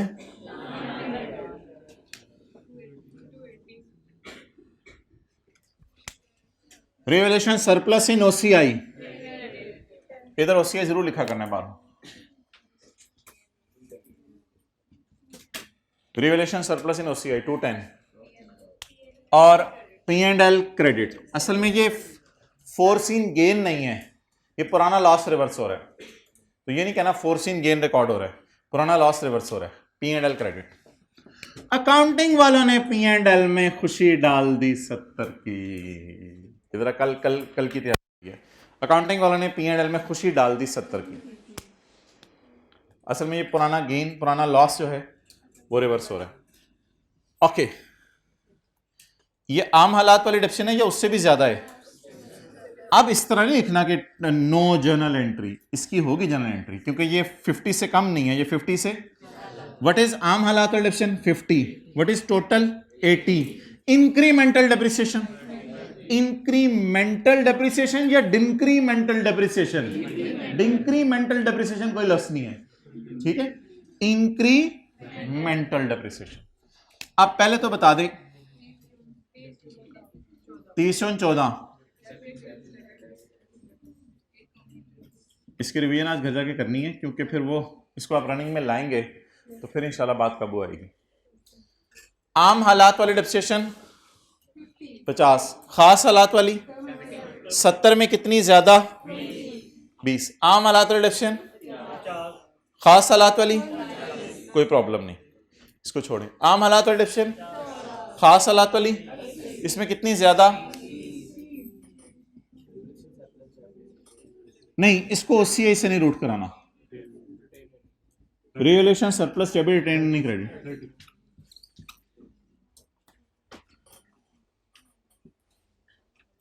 और प्लीज उस क्लास में कोई ये समझ रहा था कि हम ये वाली फिगर्स यूज कर रहे हैं, भाई ये 10 साल ये नहीं यूज किया। टैक्स वाले कल क्या करेंगे वो हम कल देखेंगे, इसको छोड़ें। अभी तो आपने सवाल का सोल्यूशन भी नहीं देखना, क्योंकि सवाल का सोल्यूशन तो है वो टैक्स की वर्किंग्स डाल के है। ओके, अब आप हजरात ने मुझे इसका प्रॉफिट एंड लॉस और साथ साथ इसका जो ओसीआई है वो बनवा देना है। क्लियर? लेकिन इससे पहले इसकी ज़रा जर्नल एंट्रीज को मैं रिवाइज करवाने लगा हूँ। इसकी जर्नल एंट्रीज को मैं रिवाइज करवाने लगा हूँ। जर्नल एंट्रीज रिवाइज करने का तरीका ये है,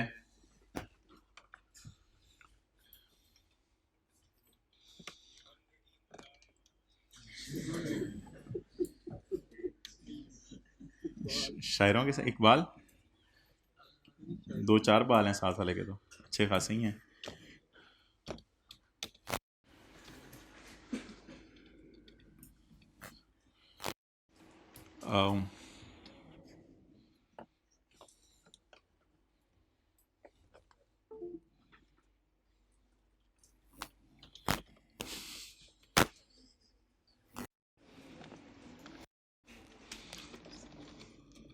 इधर आगे देख लो।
ओके, ये किताब में ना चैप्टर नंबर 1 है, इसके में एक बड़ी ज़बरदस्त जो है और मज़े की डिस्कशन है।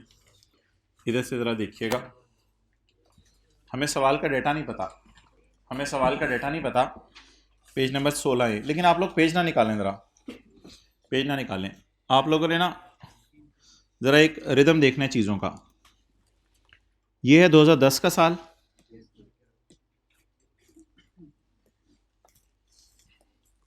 रिलैक्स ना करें बस, ठीक है, होता रहता है कुछ।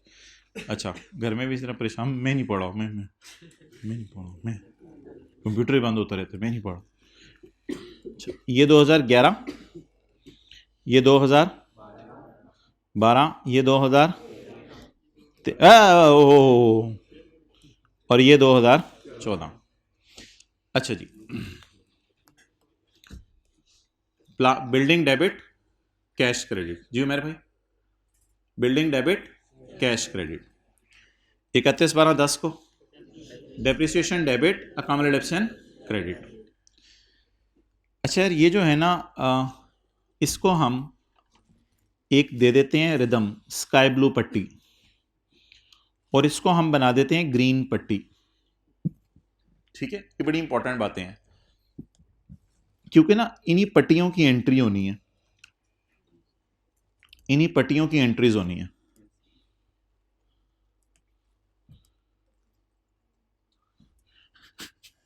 पट्टी नहीं वो बट्टी होता है, और पट्टी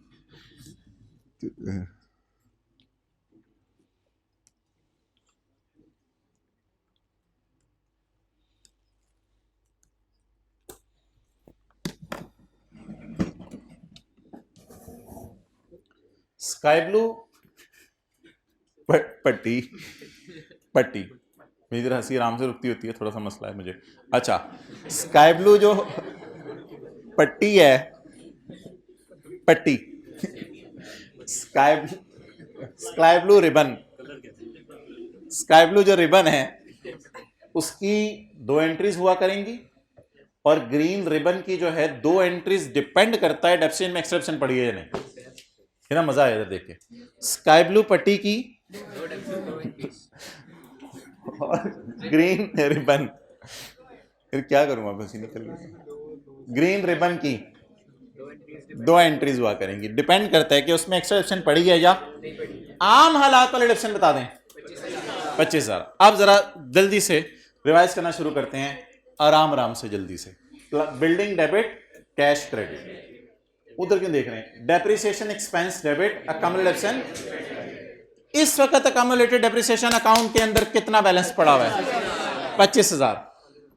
ये एंट्री मत देखें, एक एंट्री पहले करें, इस रिबन को देख के अकामुलेटेड डेप्रिसिएशन डेबिट 25,000 और प्लांट क्रेडिट 25,000। ये इस 25,000 को आपने एसेट अकाउंट में शिफ्ट कर दिया।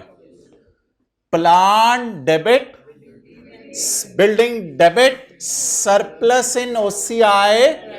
ओसीआई का लफ्ज स्काई ब्लू रिबन के साथ बोलने, ग्रीन रिबन के साथ नहीं बोलना।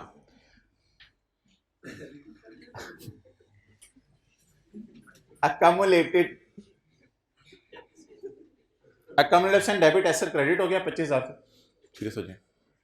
Building debit, surplus in OCI credit.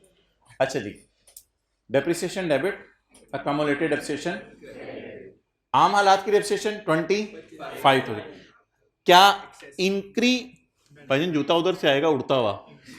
क्या आम हालात की डेप्रिसिएशन जो है वो ज्यादा नहीं, आम हालात की बनिस्बत ये ज्यादा है? एक्सेप्शन पड़ी हुई है। सरप्लस इन ओसीआई नहीं, खाली surplus, surplus debit, retained earning credit. अब इसके ऊपर हाथ रख दें, पहले एक एंट्री करें वार्म अप की। अकमुलेशन में बैलेंस कितना पड़ा है sir? Accumulated depreciation debit building credit 2894, जो बैलेंस पड़ा उसे शिफ्ट कर दें। इसके बाद एंट्री आसान है, building credit, surplus in OCI debit, surplus in OCI debit और P and L debit, P and L debit.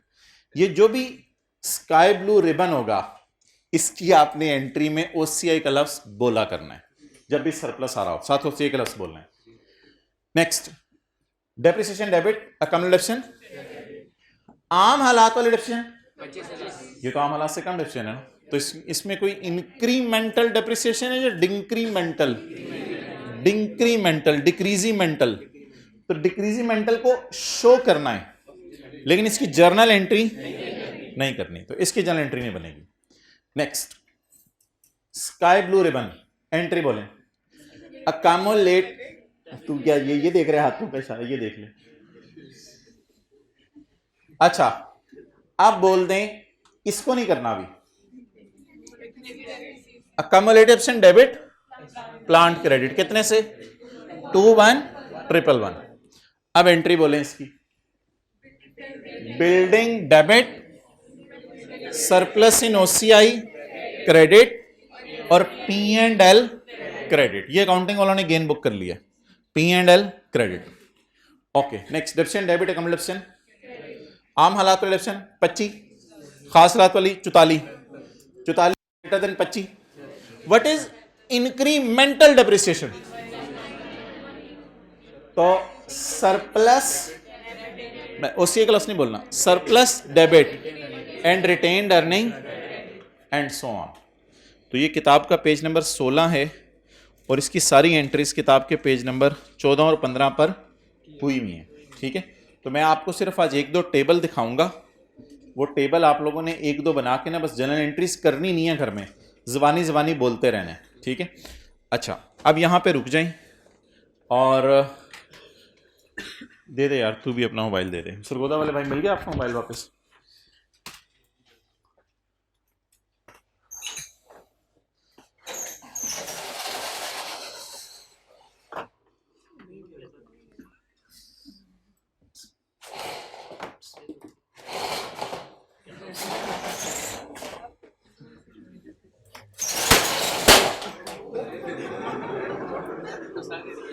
इसको मिटाओ, इसको खत्म करो,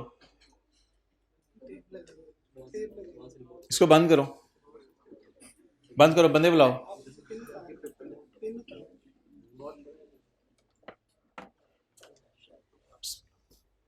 P and L OCI, P and L OCI, P and L OCI, P and L OCI, 4 सालों का। चलें जी,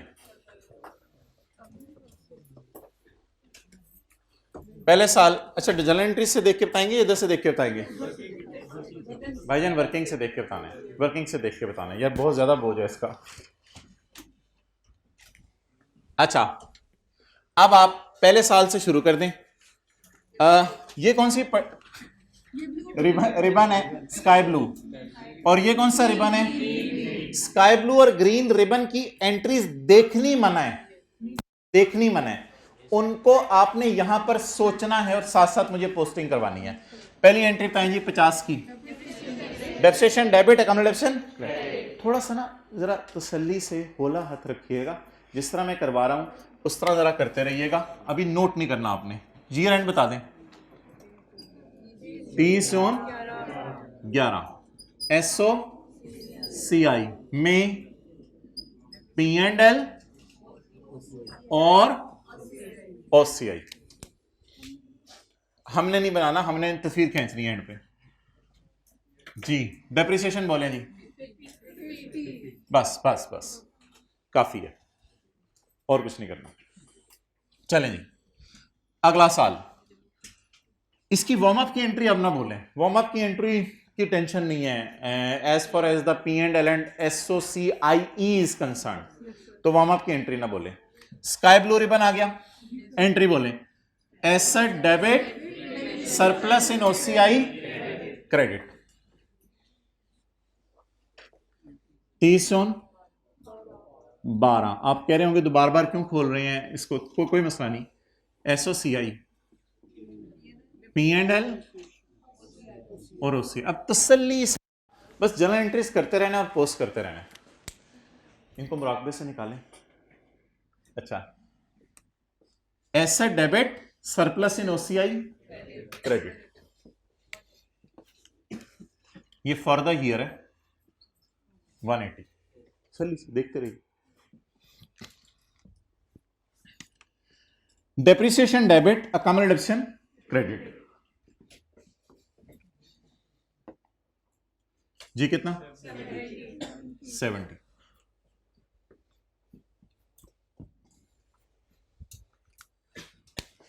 surplus debit, retained earning credit.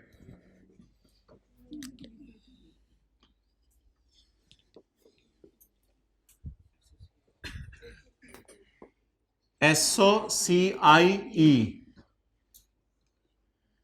Retained earning का column, revaluation surplus का कॉलम। प्लीज देखते हैं, शेयर कैपिटल का कॉलम मैं नहीं बना रहा। अच्छा, ओपनिंग, पैट, रिवैल्यूएशन सरप्लस। अच्छा, पहले आपने एक काम करना है कि पहले आपने इस नदी को दरिया में गिरा दें। ये लाएंगे तो ट्रांसफर करेंगे ना, लाएंगे नहीं तो ट्रांसफर कैसे करेंगे? तो ये पहले नदी को दरिया में गिरा देना है, जो सुबह सुबह कराया था। इसके बाद अब आप ट्रांसफर की एंट्री करें। Surplus debit, retained earning. मुझे पैट नहीं पता, मुझे पैट नहीं पता। पैट तो इधर इधर आएगा ना, पैट। तो I don't know what is PAT. तो what is the entry of transfer? Surplus debit,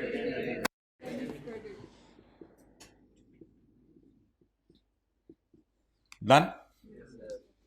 It is how you will post. Now I think that you are not supposed to watch what मैं ये कह रहा था कि आप ये ना देखे मैंने क्या किया है, अगले साल पे आ जाए, अगले साल पे आ जाए। तो practice makes a man perfect. अच्छा जी, अगले साल ये बोले जी कौन सी पट्टी है? Sky blue, sky blue. Warm up की एंट्री इधर जरूरी नहीं है, क्योंकि मैं जो बना रहा हूं फाइनेंशियल स्टेटमेंट्स में वार्म अप की एंट्री जरूरी नहीं है। बोलें जी एसेट क्रेडिट, बस ठीक है, एसेट क्रेडिट। अब वहां पे क्या लोग लेके जाने? Surplus in OCI debit, surplus in OCI debit. 30/13 SOCI P and L OCI. Revaluation surplus लिखना है, लॉस लिखना है, जो मर्जी लिखें। 160।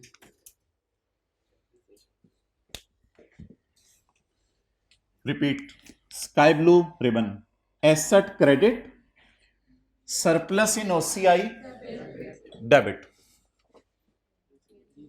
Surplus in OCI debit. तसल्ली से है, समझ लें, समझ लें। तीसरे साल समझ नहीं, चौथे साल जाके बात समझ आ जाएगी, आसान सी बात है।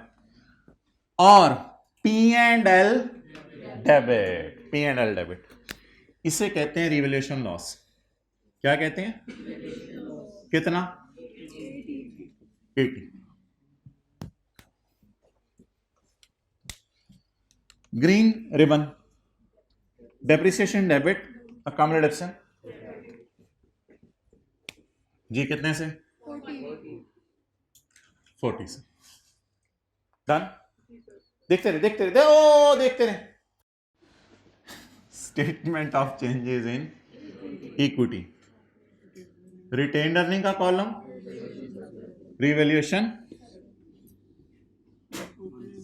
हाँ इसका तो कैरी डाउन में निकाल सकता हूं ना इसका तो कैरी डाउन में निकाल सकता हूं क्योंकि सरप्लस पहले कभी जिंदगी में नहीं आया था और पैट तो सरप्लस में जाता भी नहीं तो बस ये 180 माइनस 20 160 इस 160 को अगले साल का क्या बनाऊं ओपनिंग जी बिल्कुल ये लें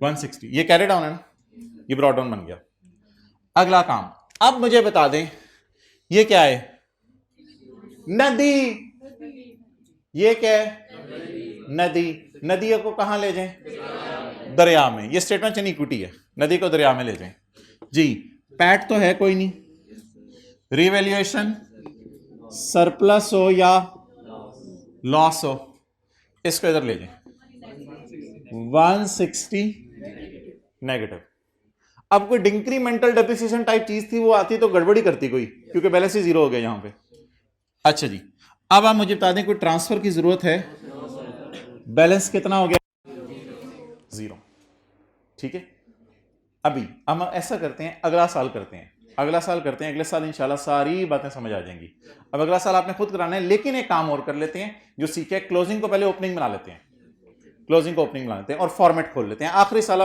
फाइनल है हतमी है मेरी तरफ से ये आपने खुद सोचना है सारा यहां क्या लिखूं 30 जून 14 नहीं एसओसीआई यहां क्या लिखूं P&L और यहां OCI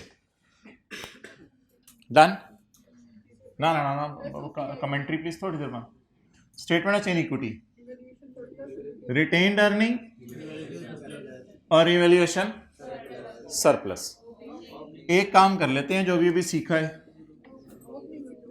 ओपनिंग इज 0 अब जब एंट्रीज करें आराम से हमें कौन सी जल्दी है 7 मिनट पड़ेंगे बादशाही मस्जिद तो नहीं जाना ना जुम्मा पढ़ने वार्म अप की एंट्री छोड़े पड़े या नोट कर लें या इधर देख लें asset debit surplus in OCI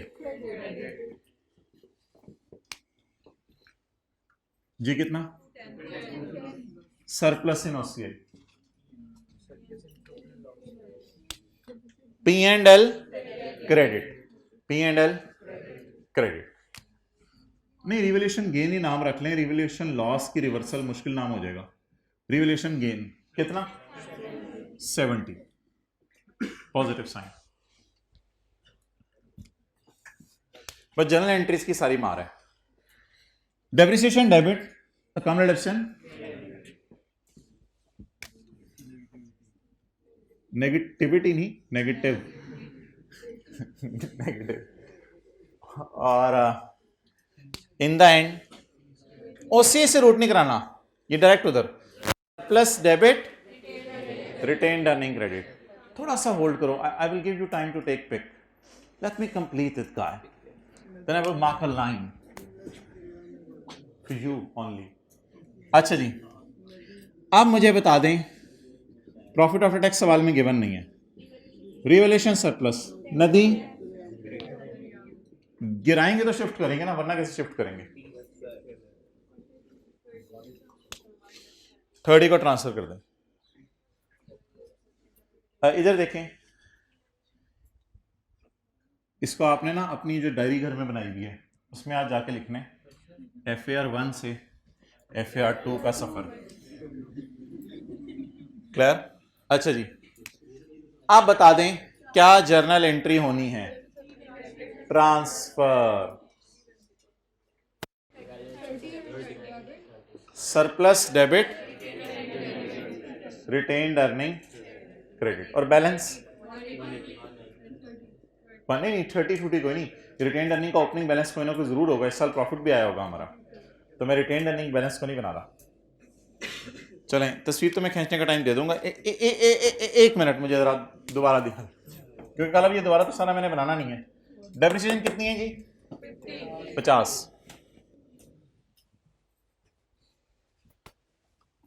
ऐसा debit surplus in OCI,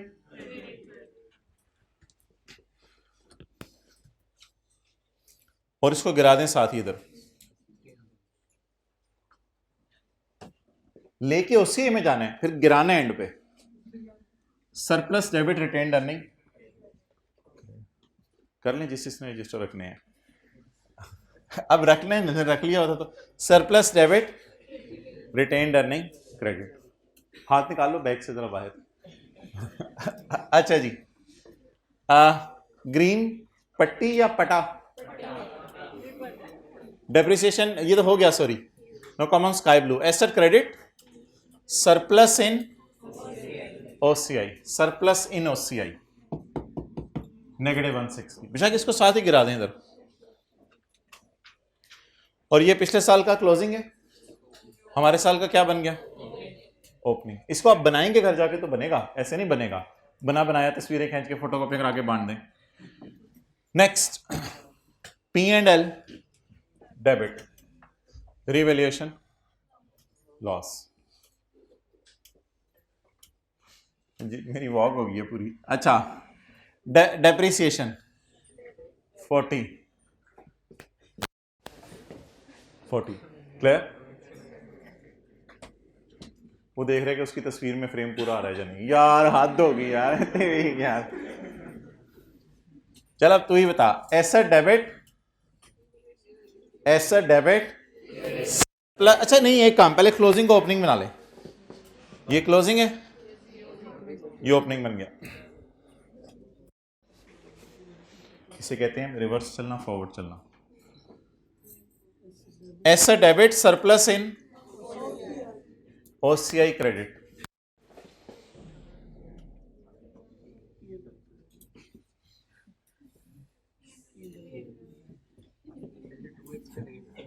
revaluation gain.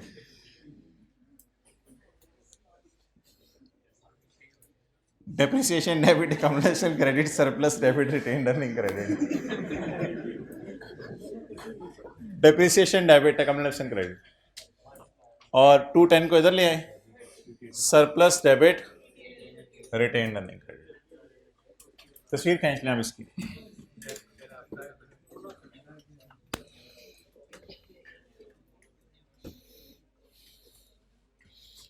कोई ग्रुप बनाया हुआ है आपस में दोस्तों का? उसको लीव कर दें।